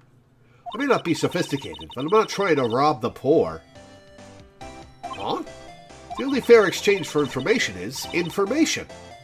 Listen good. What I need from you is information about Gordy. Whoa, whoa, whoa. Gordy? But Gordy doesn't... I mean, Gordy might not exist. Then bring me proof that shows he don't. I'll be keeping watch from the car, okay? You see something, you'll come to me first, got it? Okay. Right. See you all later. And what a dick. Okay, Nick, let's get hunting. Hunting? You don't seriously mean... Gordy? I sure do. What about Edgeworth? We're searching for Gordy for him, Nick. Don't you get it? Okay, and how exactly do we search for a make-believe monster? Maybe we can find a monster myth specialist? Was Larry into that? Larry, you over here? Oh. He's in the Steel Samurai costume. What's that? The Steel Samurai, Nick. Yo, Maya. Larry, what the heck is that? Oh, it was my girl Fiance's idea. She was all, if you like, put this here. It would be, like, really cool. Dude, she gave it to me along with the banner. Wow. That's really impressive she could find those for you. Well, she knows a lot of people. And that show's finished now, so she got them for free. Right. Why is your shirt looking at me, Larry?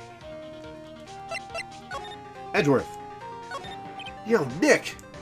What happened with Edgy? Well, we made it through the first day in court, all right. I don't know how good our prospects are from here on, though. Huh. Hey, Larry, did you know Mr. Edgeworth's secret weakness? He's terrified of earthquakes. He acts like a little boy. Huh? That's weird. I don't think he was ever like that in school. No? Really? Well, we were only in the same class for a little bit. He transferred schools pretty quickly. Transferred? Right, when the DL6 incident happened. Doesn't look like Larry knows about it, though. The big samurai. Hey, Larry, when did you get that big thing? Huh? Oh, the big guy? I've had that for about a month, yeah. It's a big hit with the kids. Why wasn't it there yesterday? Huh? Huh? Oh, right. The compressor was busted. Compressor? Yeah, it's that little unit by my hot dog stand. That's what I used to put air in the Steel Samurai. It broke a little while ago, so I sent it in for repairs. Oh. Here I thought you'd inflated it by yourself, because you're full of hot air.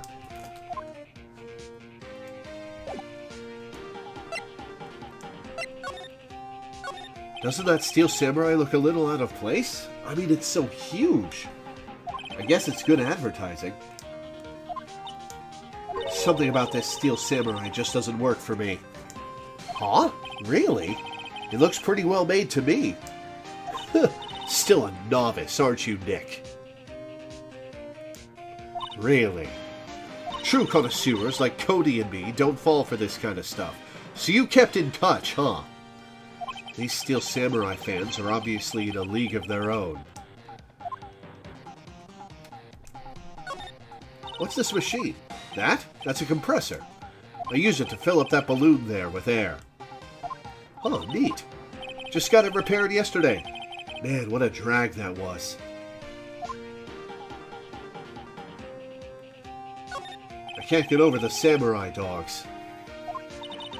The original samurai dogs, no less.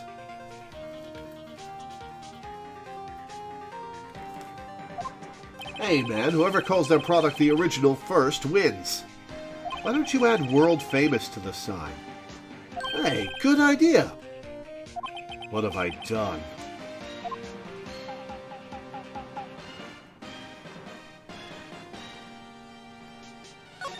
Those flags look sadly out of place here. Okay, let's see. United States, Germany, Japan, Brazil. I think that's France. I don't know what the red circle in the green field is, or the orange bars. The yin-yang with the bars around it is Korea. Then China, England, and I think that's New Zealand, not Australia. Huh. Flapping listlessly back and forth in a cold wind under a cold sky. I don't know, I think it gives the place a kind of festival atmosphere. It reminds me of the War of the Eyeglasses. The War of what? Green flag with the red circle is Bangladesh. Huh. The War of the what? Huh?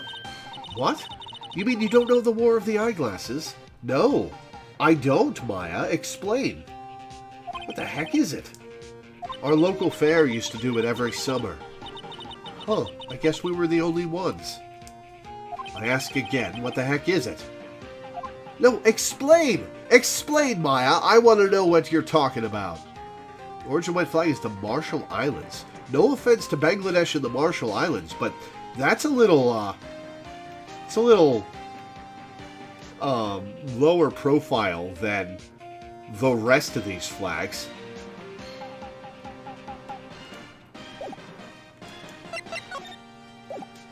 Alright, let's move around.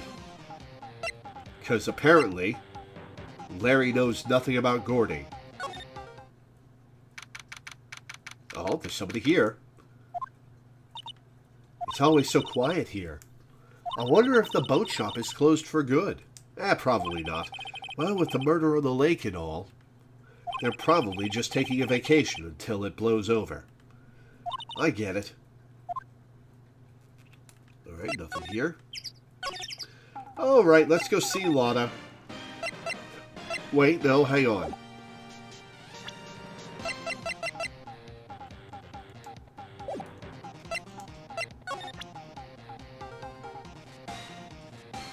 The blue, white, red is France, I think. It's just a little faded. As I remember, I was looking up the difference between... I was looking up what Russia's flag looks like, and it's one bar swapped with the French flag.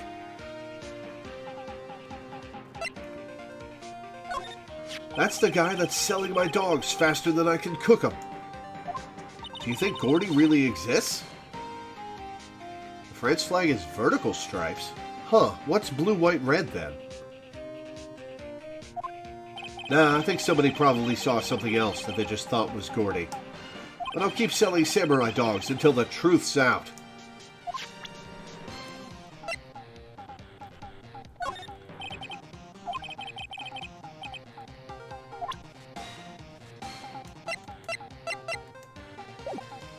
Alright, let's go see Lotta.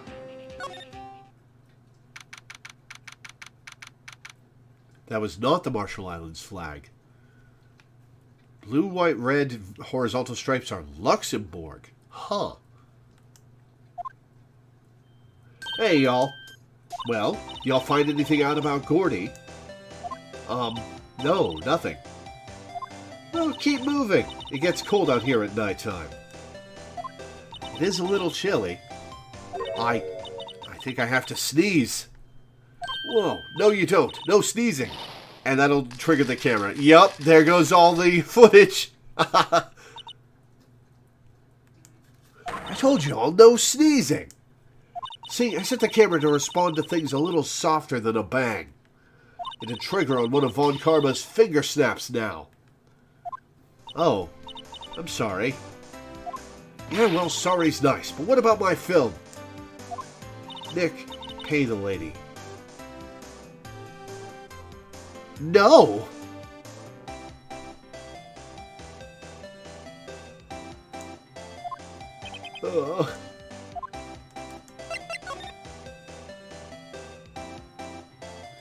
She'll give us information later.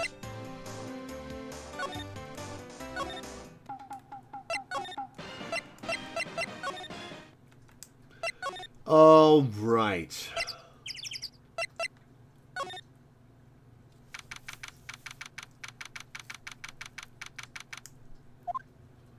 Hey there, pal. What's up?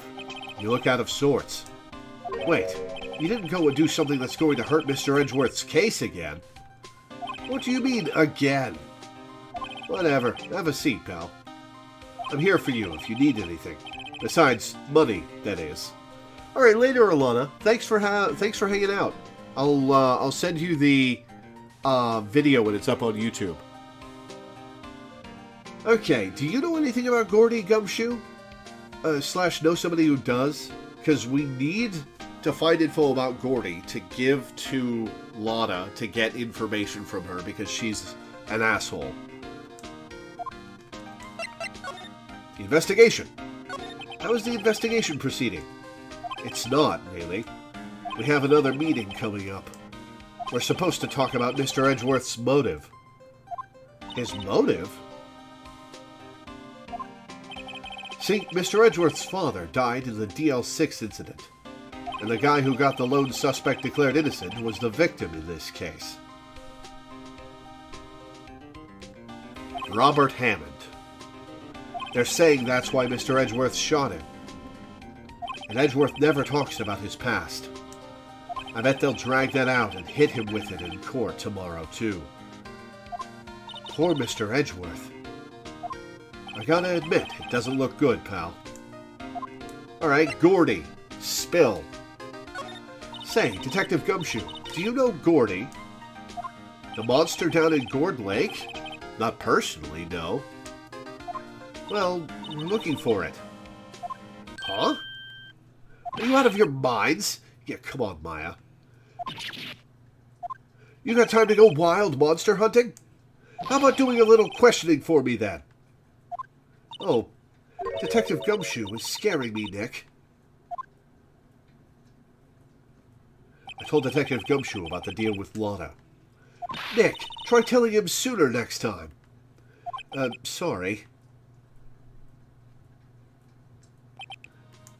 I see, pal. Sorry for shouting at you. Okay. I, Detective Gumshoe, will aid your search for Gordy. Huh? I'll loan you one of our newest secret weapons for finding evidence. Ooh! What you got for us? Really? You can take whichever one you like. Secret weapons! Okay, give us the goods. Hold on now, everything in due time. First, let me show them to you. These are our best and brightest. Introducing secret weapon number 1. Missile! Oh, Alana missed Missile! Ah, Missile? He's a canine police dog, still in training. Missile time! Missile! Missile! Here, boy. Borf. Here he is. Hey, he's cute. Look, Nick. Cute dog. A cute dog? This will help us how?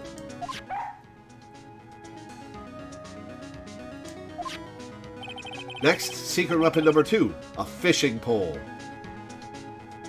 The first Missile appearance in the Takumi first. Oh yeah, this would have been...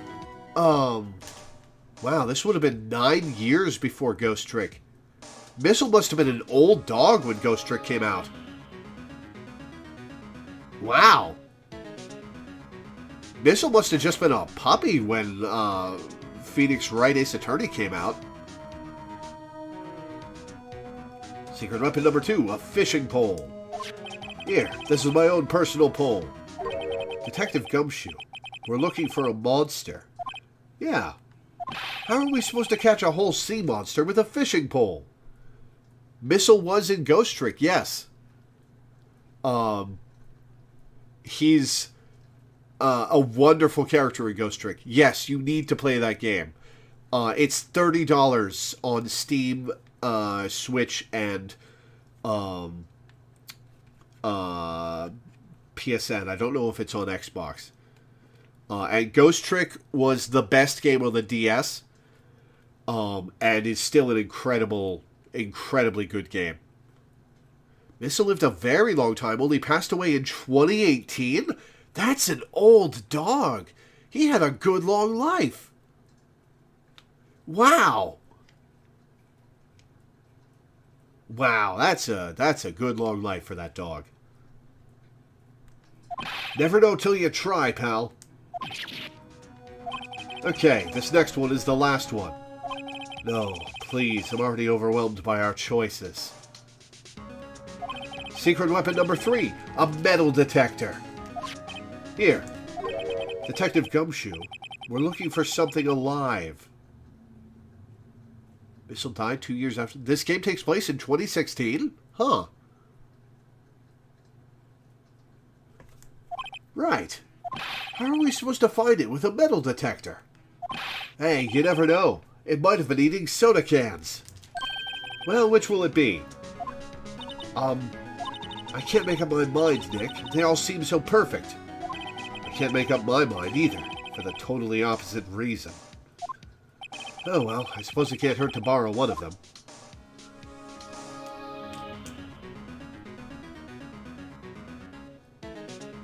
I'm taking Missile. The metal detector. I can probably bring these back and swap them out, I'll bet.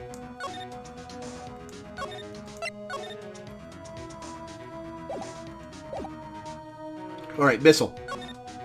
Can we borrow Missile? Sure thing, pal. Be good to him.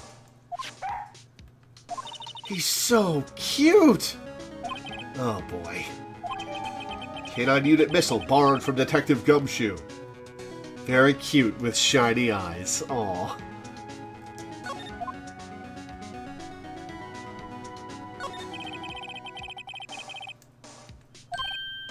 Yeah, sure, pal.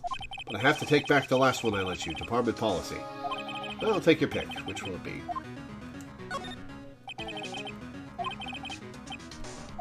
Alright, we'll take Missile around.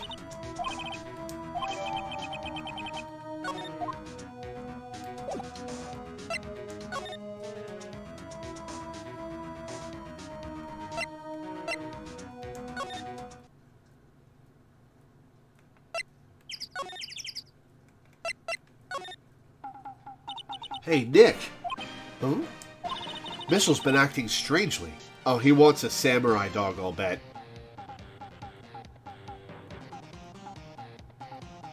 Cats live much longer than dogs, or can live much longer than dogs, so I'm not surprised that Long Cat became famous in 2004, but passed away in 2020. But,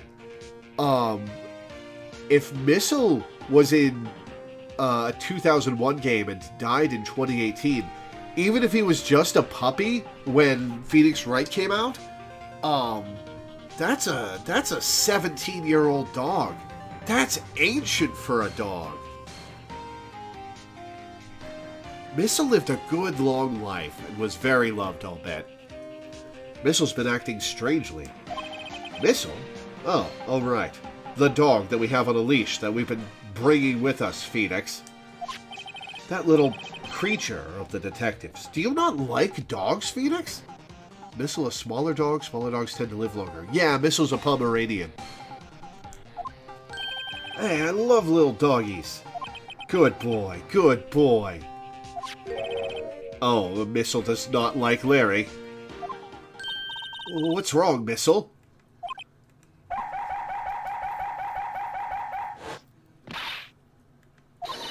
Missile! Missile! Oh, he's eating the dogs. Whoa, stop that thing! Cannibal! It's eating my samurai dogs!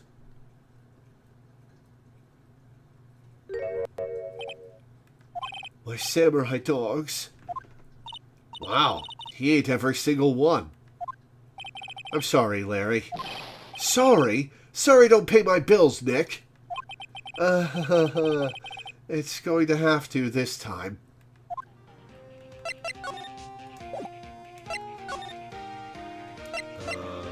Boat rental shop.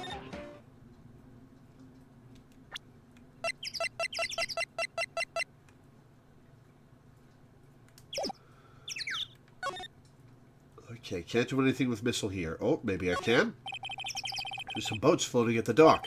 The murder took place in a boat from this dock. Apparently, the police took away the actual boat that was used that night. Indeed, there's space for... Okay, already heard that.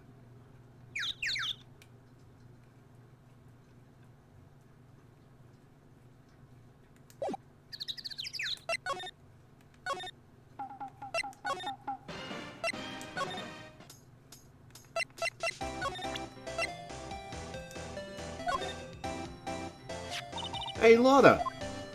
Oh, cute. He yours? He's a canine police dog. His name's Missile. Huh. Canines are the ones they use to sniff for things, right? I wonder what Gordy smells like. I hadn't thought about that.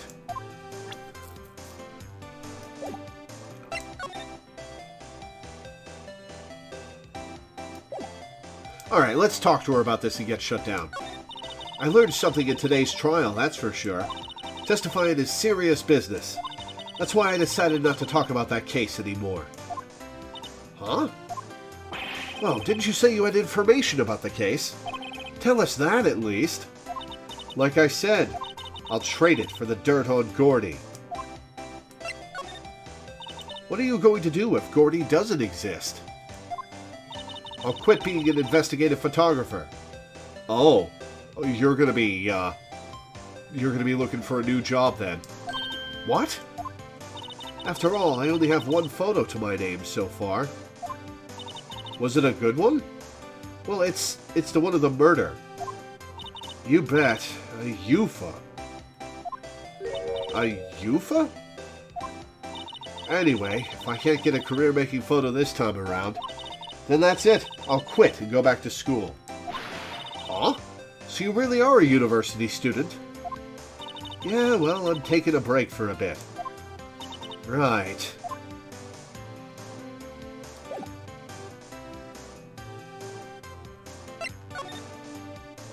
Alright. Let's take Gordy to the law office and see what happens. Not Gordy, Missile. Ah, fresh air. I gotta say, freedom feels great. Behave yourself in the courtroom tomorrow, okay? Are they gonna let her in, Phoenix? Misbehaving is much more fun.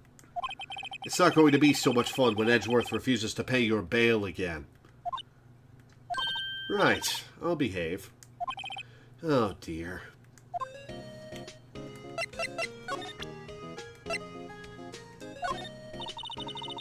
Don't waste time showing me things. We have to get cracking on this case. You know the enemy has more tricks up his sleeve. He's bringing in another witness. It's the dog. You love the dog. Why can't I show you the dog?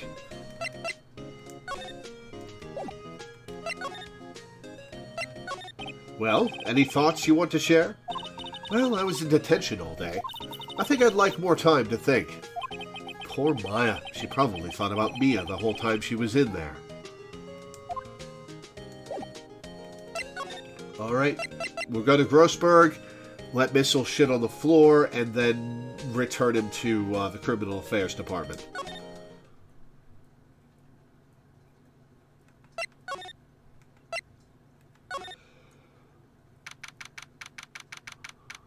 Oh, we get to talk to Edgeworth now.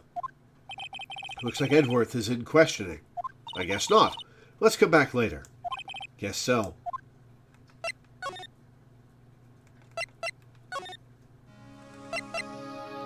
What if I present Missile to Gumshoe? Missile is a big star in criminal affairs. Why is he named Missile? Because the Missile always knows where it is. Huh, now that you mention it, I'm not sure. But I hear he's aptly named for what it's worth.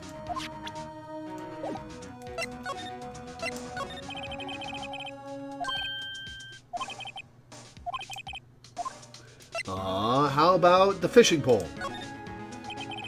Can we borrow that flimsy-looking fishing pole? Sure thing, pal. Oh, if it breaks, be sure to dispose of it properly, okay? Right. We'll dispose of it by bringing it back to you and trading it for the metal detector. Fishing pole borrowed from Detective Gumshoe.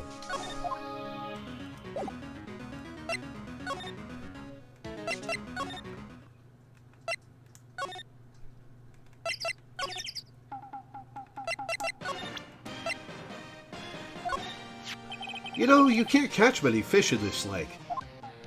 I'm not after small fry. I'm after the biggest fry of them all, Gordy. And the metal detector's probably what's going to get us clues.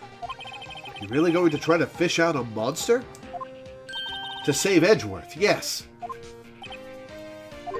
brings a tear to my eye in more ways than one.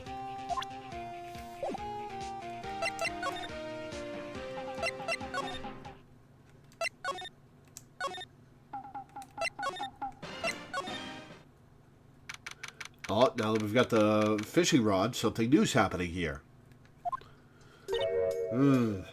Okay, Nick, this looks like a good spot. A good spot for what? Time to do some fishing. She's serious. What are you going to use for bait? How about Lotta? Oh. Yeah. Oh. I figured something like this would happen. We should have brought Missile along with us, too. At least then we'd have bait. Oh! Nick, how could you? I'm kidding. I'm kidding. Some jokes are better left untold. Oof, she hit me. Okay, what's this, Nick?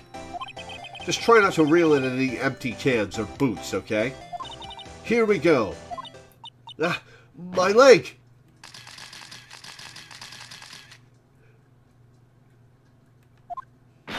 Hey, what are you doing?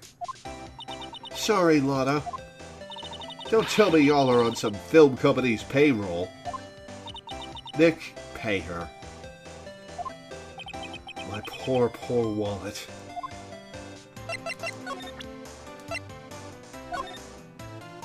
Lotta, wait. For catching Gordy. A fishing pole? Are you out of your doggone mind? Yes. Yes, it's a fishing pole. Huh. I never thought of that. Good luck. Thanks. We are immediately returning this, Maya. I don't believe it. All at both film company and also the existence of film. Yeah, I haven't seen film development in a store in like a decade.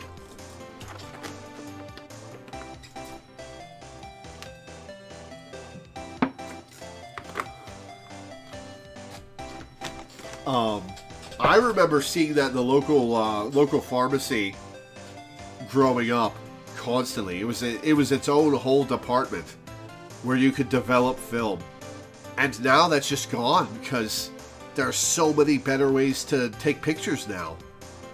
Need to see 1 hour photo someday. That's the one with Robin Williams, right? I've never seen that. I heard it was depressing.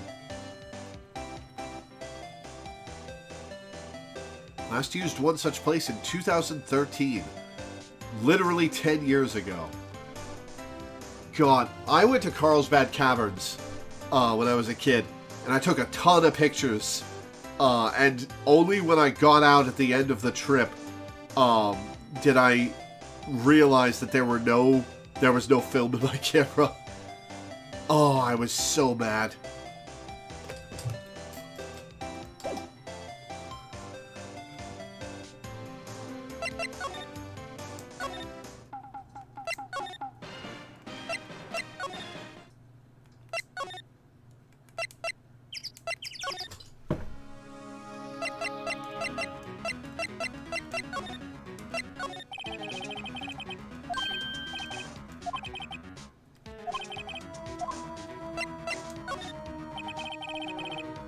Can we borrow that metal detector? Sure thing, pal. I'm not sure what we're going to find with this. Remember, you're hunting for a monster. Anything is possible. Anything! Makes a noise when metallic objects are near. A useful detection device. Alright, we'll probably find the third bullet.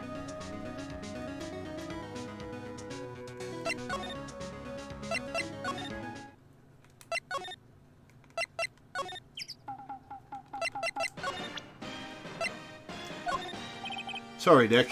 I don't know much about that. You're selling hot dogs. Okay.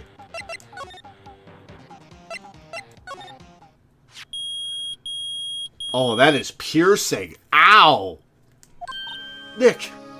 It's beeping. The metal detector's found something. Sure is loud enough about it. Whatever it is, it must be in those bushes. Go check it out, Maya. Why do I have to check it out? Well, you've got to be useful for something. Nick?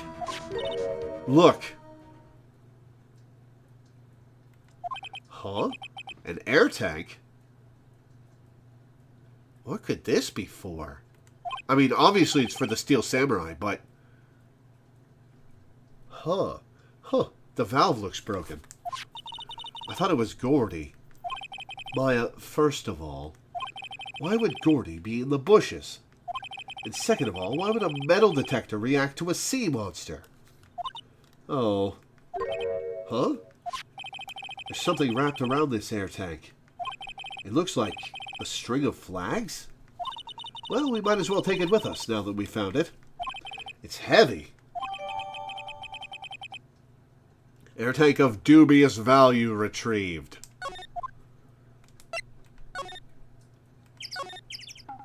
Yo, Larry, got any idea about this? What? An air tank? What about it? Larry, I wanted to ask you about this tank. Have you seen it before?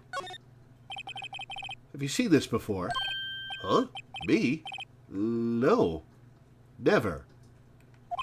Who the heck would go diving in the middle of the winter? Oh. There's something about the way his eye twitched when I showed him the tank. I think I'd better pursue this line of questioning a little further.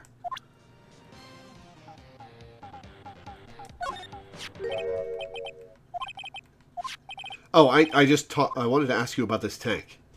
Is it yours? Say, is this air tank yours? Why would I have a thing like that?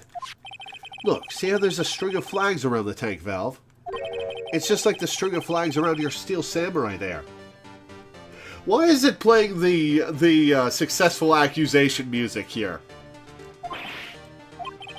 Must be a coincidence. There's strings of flags everywhere these days. Like elementary schools. And used car dealerships. Look, why would I need a tank anyway? To go diving. You used this to go diving in the lake, didn't you? Looking for Gordy, huh? What? Why the heck would I go diving in the lake? Wait. You're not saying I had something to do with that murder? No, not at all, just... Hey, you watch it, buddy. I'm not saying anything until my lawyer gets here. Alright, I'm here. I'm your lawyer. Larry, Nick is your lawyer. Well, Larry, she's right. Ah. Anyway, I never seen that air tank, okay? Yeah, right. Larry is hiding something, I can tell.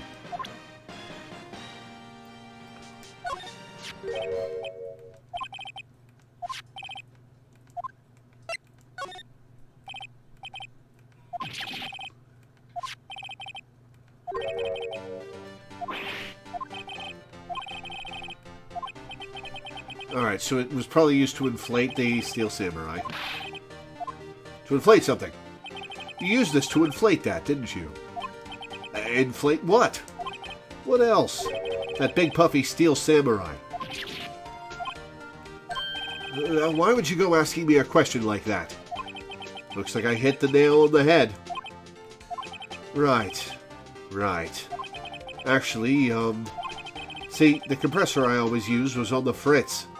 So I tried using the tank to inflate it, just once. And, it didn't go so well. As I suspected. Ask more about the tank. It didn't go so well? Yeah. Do you think you could be a little more specific? Oh, did they, Was there a big popping noise? Come on. Look, it's embarrassing, so I really don't want to talk about it. Tell us! Tell us! Fine. Whatever. It's like what I said, the compressor was busted. So I took the tank and tried to fill the samurai up with that. And then... Aha, I knew it. The valve busted open and made this incredible noise. And that tank there took off like a rocket. And it took my poor deflated Steel Samurai with it. What? Off into Gourd Lake. It sure scared me out of my gourd, that's for sure. flying air tank. So the tank and the steel samurai you were trying to fill up flew away. What happened next? Well, all that happened on the 20th or so. Ah, that's what people saw in the lake.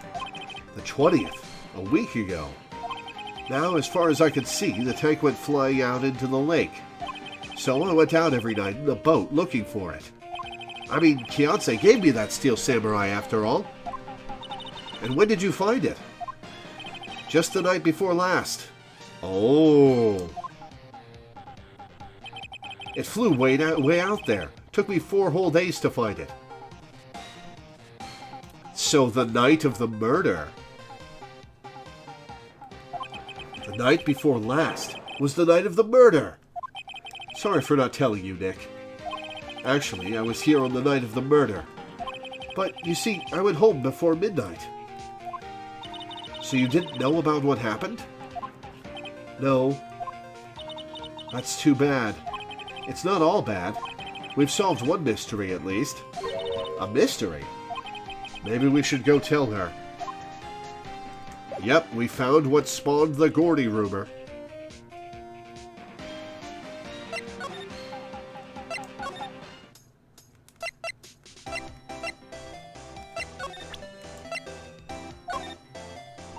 Yep, I'd have to say I know exactly squat about that. It's painfully easy to know when somebody doesn't catch Lotta's interest. Alright. Well, Mr. Lawyer, I've got the info y'all need. Y'all got the scoop on Gordy for me yet?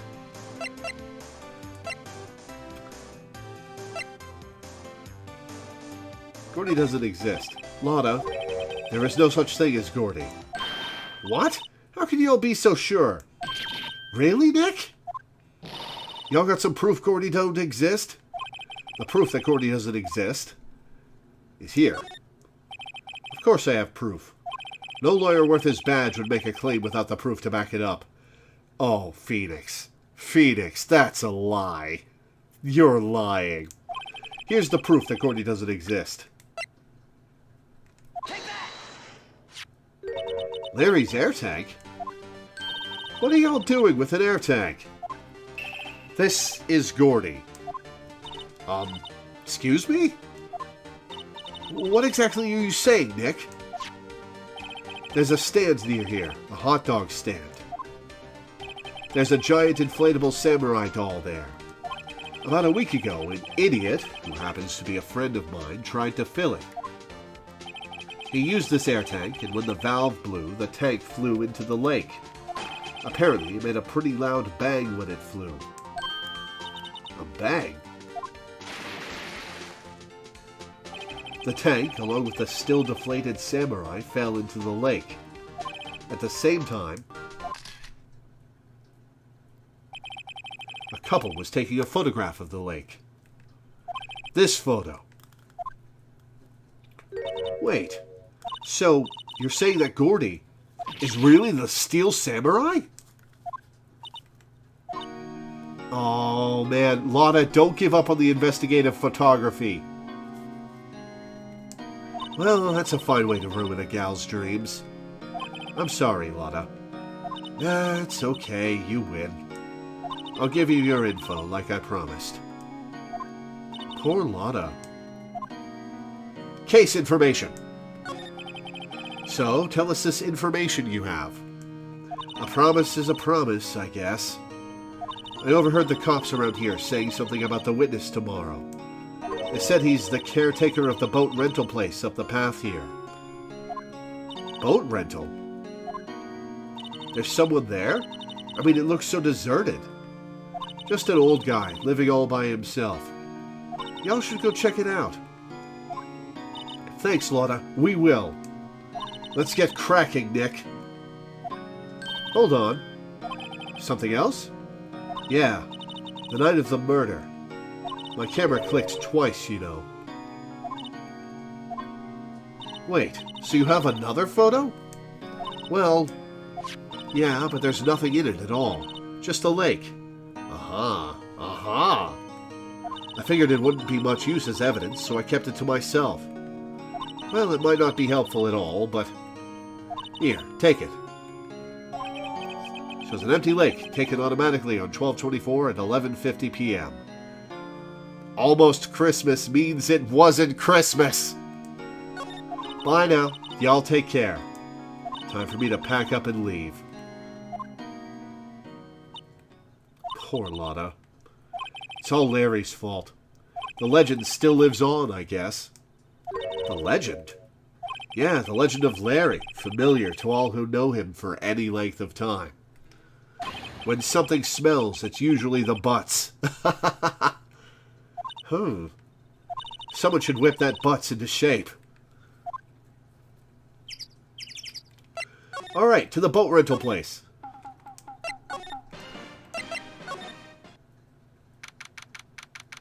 I love how Mitchell's in the game just to be a red herring.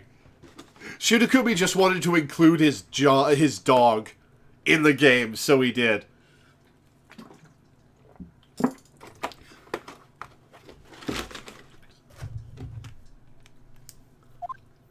Hey, Nick. This is the boat shop that Lana was talking about. I wonder if Missile was named Missile in Japanese or English. Like, did Shutakumi name his dog Missile, or whatever the Japanese word for missile is? You're right. Doesn't seem to be anyone around at all. Well, let's go check it out anyway.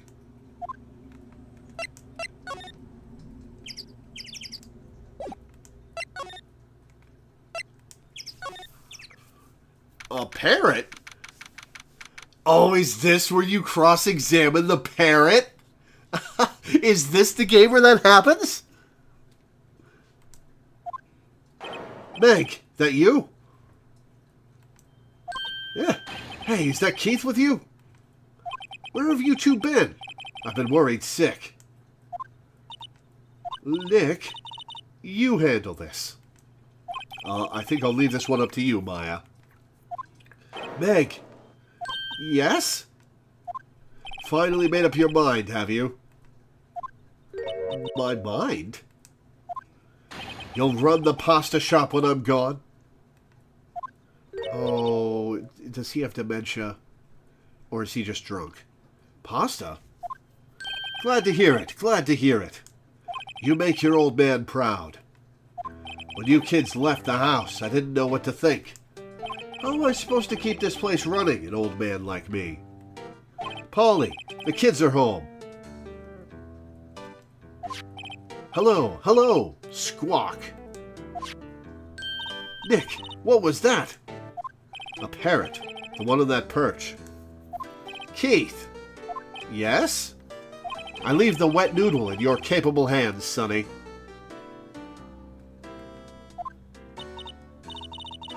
Oh, I figured his name was Missile either way. I'm just wondering whether, like in the games, I know he's Missile in both languages.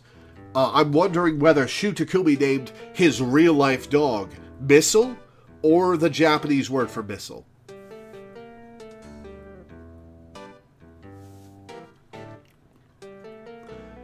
Nick? What's the wet noodle? Based on the available evidence, I'd say it's the name of his pasta shop. That's a relief, isn't it, Polly? Hello, hello, squawk. Yep.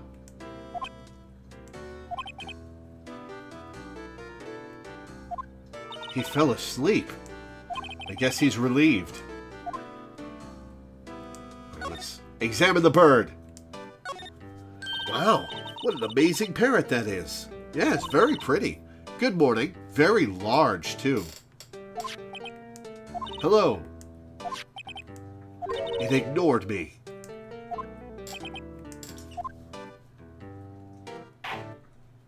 What, you forgot, Meg? You gotta call her name first. Her name? Polly, how you been? Hello, hello, squawk. See? Neat. So the parrot's name is Polly. Parrot added to the court record. Too bad all she can say is hello. Har, har, har. Old Polly can say lots of things. You just need to know the secret words. The secret words? Polly, Polly, what's your name? Polly! Squawk. Cute! Maya's found a new friend. Looks like a kitchen unit. It's pretty clean. Funny, he doesn't look like the type who'd keep things tidy like that. You're forgetting, Nick. He's running a pasta shop here. I don't think he is, Maya. Look, Nick, he has an electric blanket on his table. Looks warm. That's a great idea. We should do that at the office. That's the table with the heated blanket is called a kotetsu, right? We can sit down with our clients, snug and warm, and drink hot cocoa. And what, talk about murders? Aw, you're a party pooper, Nick. A couple days ago, a customer came into my store with a cockatiel perched on her shoulder. Cool. Wow, he has a television in here, too. Kotatsu, right.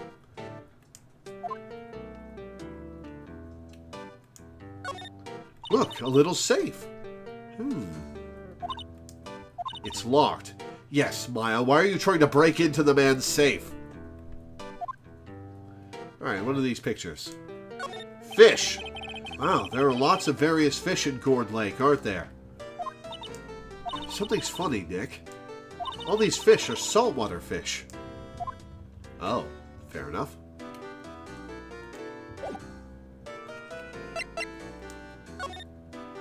Tell me about your pasta shop.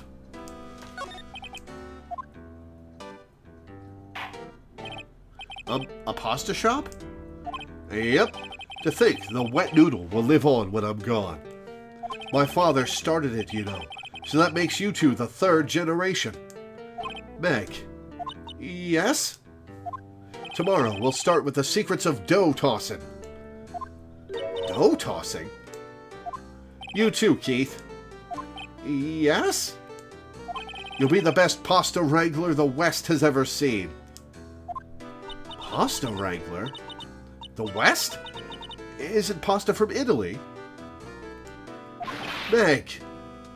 Yes? You know the best pasta's always been made west of the Rockies, don't you? Right, of course. Everybody knows that. Do we? Does everybody know that? Is that a thing west of the Rockies? Pasta? Californian pasta? Maybe Oregonian pasta? I almost just called stuff from Oregon oregano. Nick? Huh? How long do we have to keep up this all-in-the-family charade? This old man must know something about the murder. We're not leaving until we find out what that is. The boat rental shop.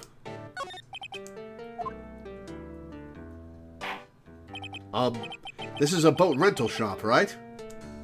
What are you talking about? This here's the Palace of Pasta, the wet noodle. Though, now that you mention it, we haven't gotten many orders for spaghetti lately. All the kids come up and say, "Yo, dude, we want to ride in one of your boats." That's why I keep them boats out there. Youngsters these days, darned if I understand them. I'm pretty confused myself. Nick, this isn't going anywhere. But this old man is the witness tomorrow, right? We've got to find some way of getting information out of him. Tell me the secret words to talk to Polly. Aside from her name. My memory's gotten worse of late. Oh man, this guy's got dementia. I would not have caught on to that when I was a kid. I just thought this guy would have been a funny caricature of an old man, but this guy's got dementia. And that's really sad. Having to question a guy with dementia in court. Oh man, that's horrible. Poor bastard. That's why I just tell everything important to old Polly here. Everything important? I wonder. Polly, what's the number to the safe? Maya! 1228, squawk. All right. Hey, Polly, watch it, will ya? See, Nick? All it takes is a little clever thinking. And a criminal mind. Quick, Nick, write that number down. Hey, don't get me involved in your little heist schemes.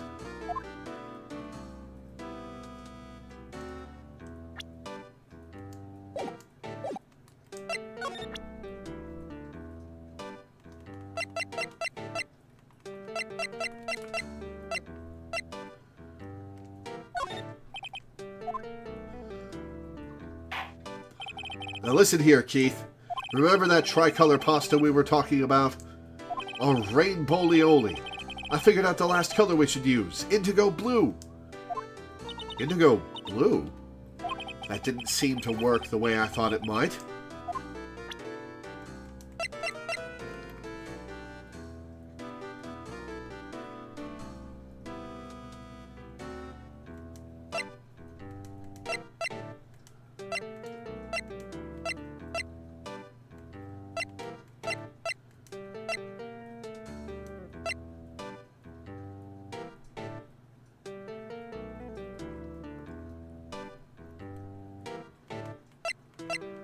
Oh, I wonder what he'll respond to the attorney's badge with.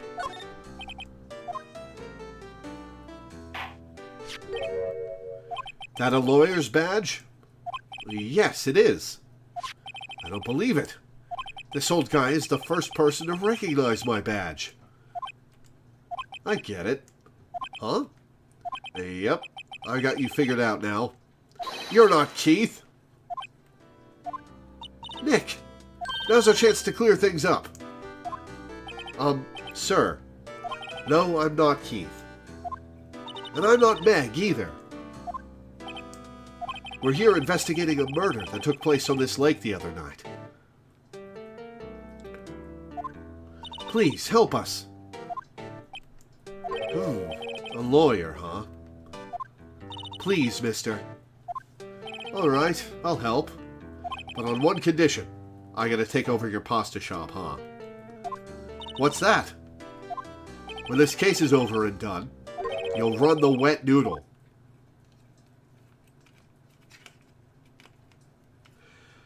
Alright, I guess I'll lie. Oh, I don't want to lie to a guy with dementia.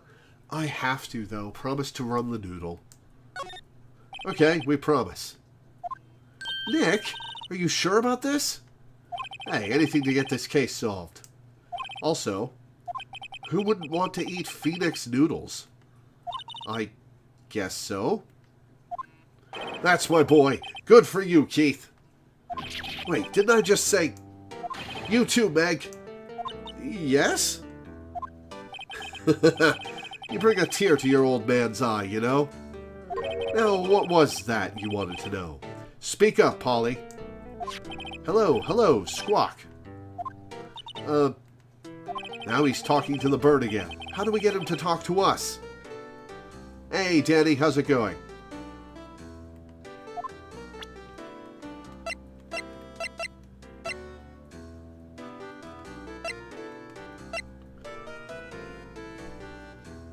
Did your date go well? It sounds like your date went well, considering you're spamming pride emotes and hearts.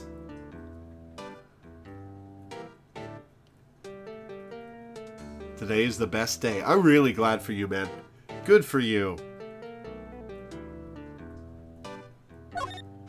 Yep, I've seen this. You know something about this, sir? Keith. Yes? It's okay. You can call me Dad. Dad, you know something about this? Yep. The other night, out on the lake. Yes? Yes? I know all about that. I seen it. What? Tell us. Tell us what you saw. Well, I suppose. Since you're taking over the shop and all.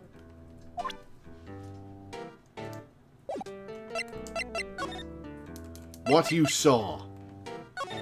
I forget the time, but it was pretty dark outside. Probably night, yep.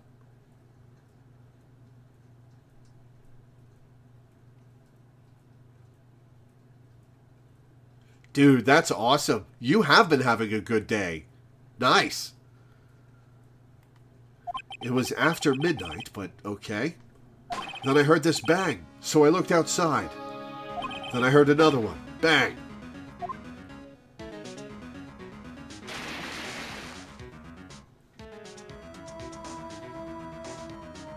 A little while later, this boat comes back. Then a young man walked by my window here. He was muttering something to himself. Yep. What did he say? Yep. I forgot. Does Polly know? I'll remember tomorrow by court time, promise. We need to know earlier than that. You know what, eh? Little Terry was just here. Terry? Yep, that kid next door. He always used to make him cry, remember? He was wearing this tattered old coat. Got himself some whiskers growing out his face. He must be talking about Detective Gumshoe. He comes up and tells me to come down to court tomorrow. Really? Somehow I don't think we're going to get much useful information from this guy. But he might have told it to the parrot. Maya, maybe we should be leaving. I think you're right. Oh, wait. I had one more question. Huh? Polly, have we forgotten something? Squawk. Don't forget DL6, Squawk. Ooh. Huh? What did she just say, Nick? One more time, Polly. Don't forget DL6, Squawk. What? The DL6 incident? Hey, mister. I mean, Dad. This is getting weird. Who is this old guy? Why would that bird Polly know about DL6? We have to figure out who that old man is. Oh. What? He locked the door from the other side. Who could that old man be? Well, we're not getting back in there today.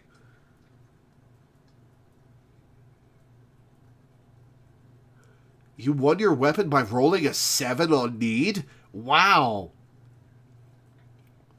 The random player rolled 3. Damn. I think I need to do a little more research on this DL6 incident. Maybe I should ask Detective Gumshoe. Well, that's where we're headed next.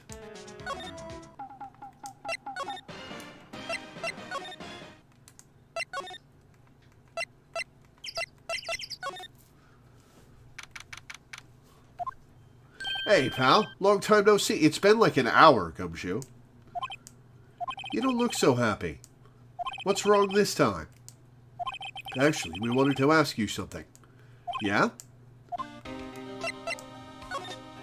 The boat caretaker. You know the boat rental shop down at Gourd Lake? Oh, yeah. The old man who runs it is appearing as a witness in court tomorrow, right? Huh? How'd you... That was supposed to be top secret. Do you know who that old man is, Detective? Actually, I don't. He's a bit of an odd bird. I haven't been able to get a straight answer out of him. Yeah, because he's got dementia.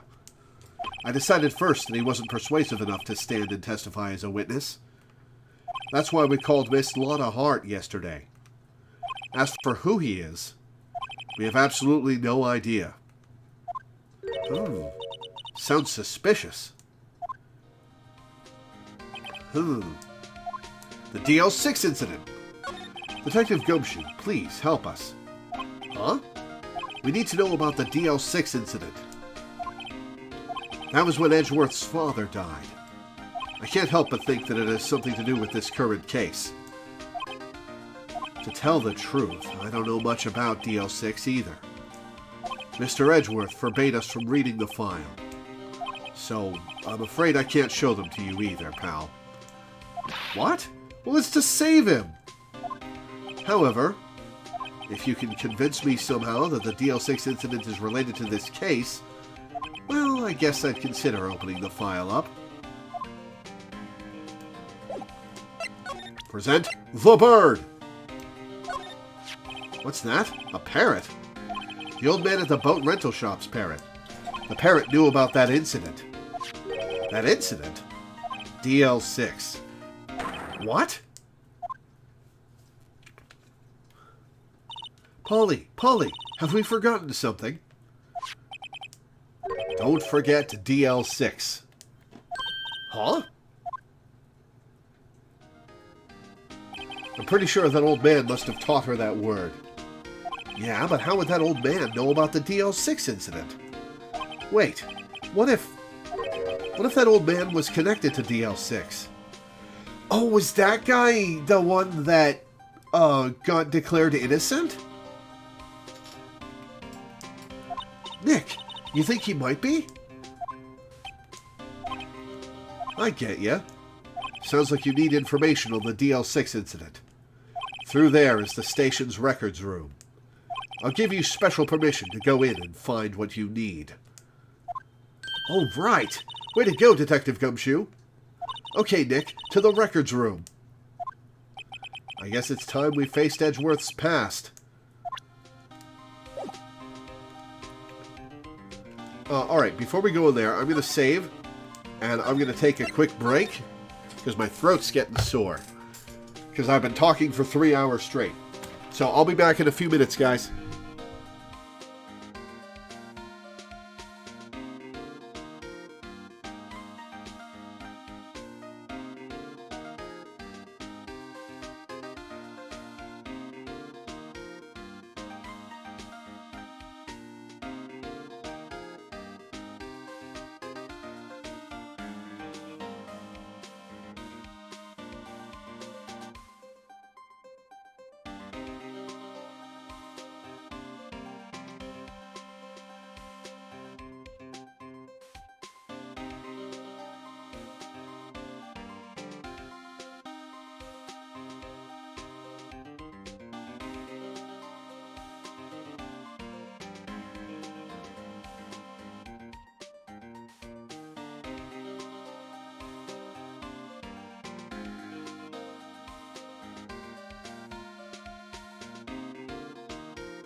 Alright, I'm back. Ninja Maid, I started the stream at the very start of the Day 2 trial where you interview Lotta Hart. I started right before the trial started. And I've made my way through to partway through the investigation portion of the day. We're about to enter the records room. To the records room.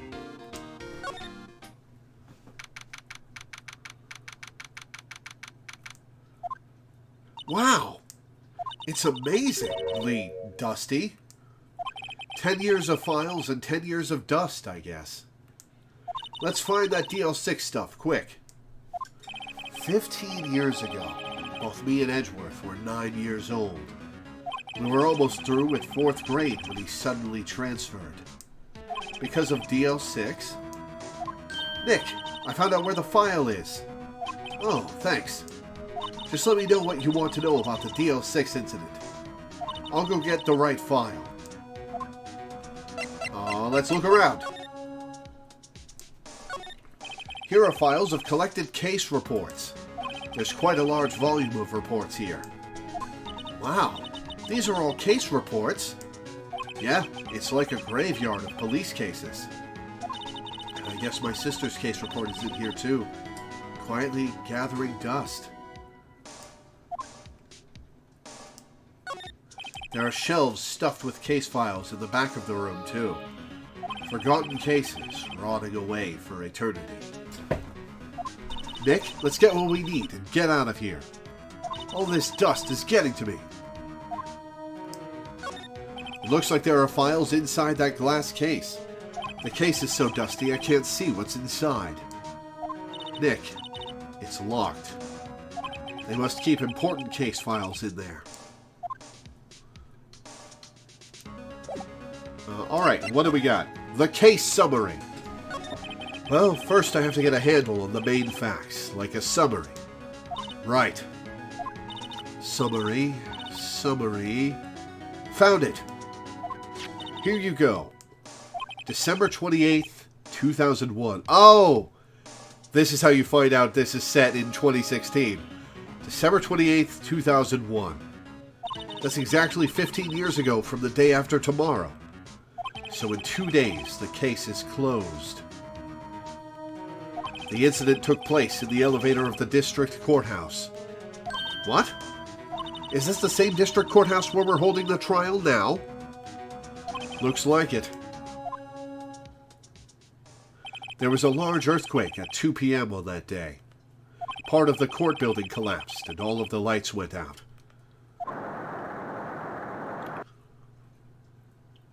Wow, that was some earthquake. At the time, 3 people were trapped in the elevator. I wonder if that security guard is the old man. It took 5 hours for them to be rescued. 5 hours? That would be scary like that in the dark.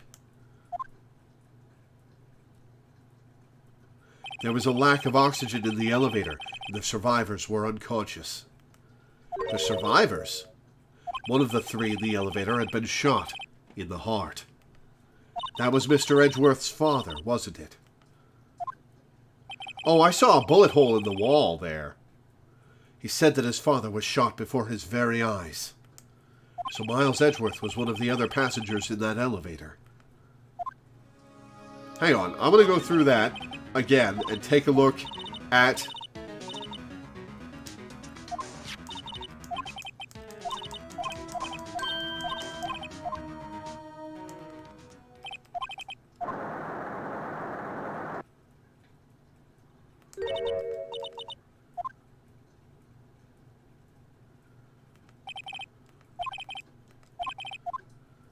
I bet the old man has dementia because he was started to suffocate. Yeah. That's a bullet that came from the outside of the elevator. The bullet hole in the glass at the top.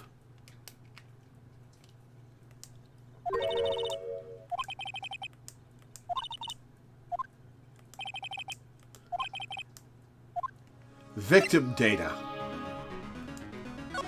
Do you have data on the victim, Edgeworth's father? Yeah, hold on. Victim. Here, found it. Gregory Edgeworth, 35, defense attorney. If he were still alive, he'd be 50. He had lost that day's case in court and got in the elevator with his son, Miles. Miles? Miles Edgeworth, of course. So he was in the elevator with his father. From the angle of the bullet and other evidence, it could not have been a suicide. The murder weapon, a pistol, was found in the elevator. The pistol had been fired 2 times. Ooh! Was this pistol that I have in the court record, is it the same pistol?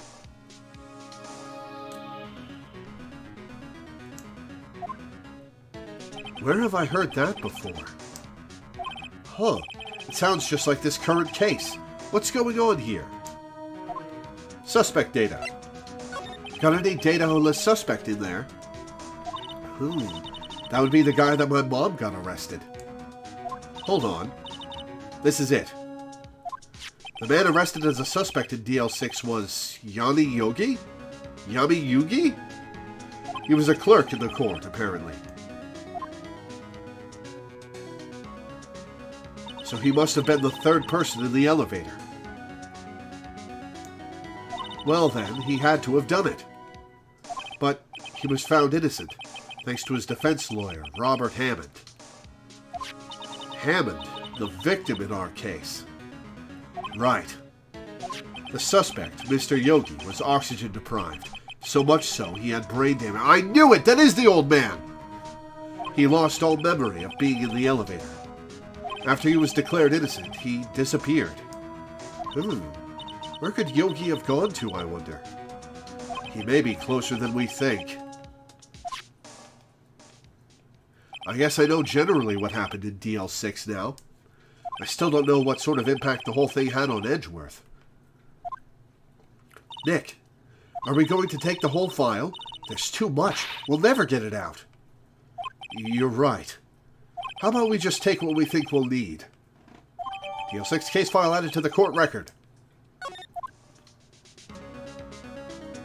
Right. That's probably all we'll be able to find here. Now, all that's left is the trial tomorrow. I wonder how Dad will do testifying in court. To be continued.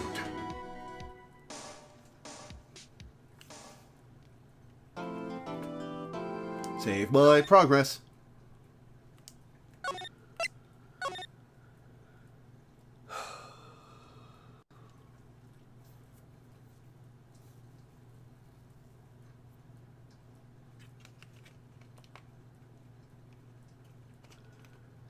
Crow. My throat kind of hurts, because I've been talking for the last 3 hours straight. How would you feel about doing another 3.5 hour stream sometime later this month? Oh, you're tired and want to stop too. Oh, okay. Why don't we arrange another Phoenix Wright stream later in the month?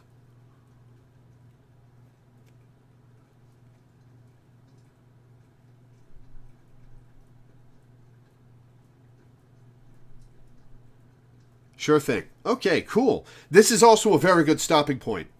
We'll start next time with the Day 3 trial. Oh, man. This game is great. I should have finished this game earlier.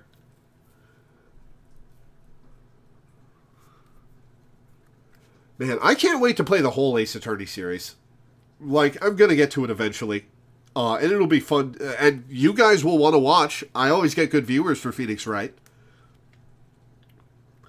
So it'll be cool to play through the whole, at least the whole trilogy. So yeah, that's going to be it for today. I'll read my schedule and get off. Before I do, I would like to plug my Patreon, which you can find either in the description of the YouTube video or with the ! Patreon command in Twitch chat. I make my living off of Patreon, and I make enough to pay my rent and my bills, but I don't make much beyond that, and it's my sole source of income. So I'd like to start putting together funds for emergencies, for medical emergencies, for if I need to replace stuff, anything that might come up. And I haven't had that for a very long time. So if you could go to my Patreon and pledge $1 a month or $1 per stream or anything in between, heck, pledge a bunch per stream if you really want to help me out, I would greatly appreciate it. You guys make it so I can do this for a living. I wouldn't be able to make content for a living without all of my patrons. Without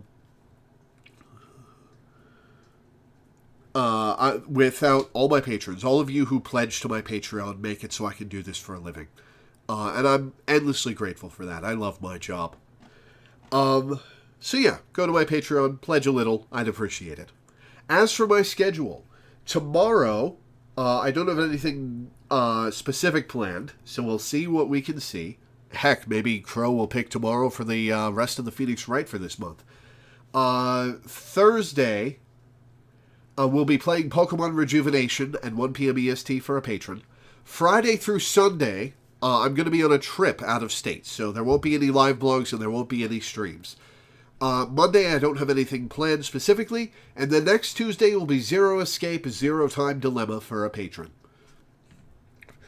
So for now, thank you guys for tuning in, thanks for hanging out, thanks for watching, and I will see you next time.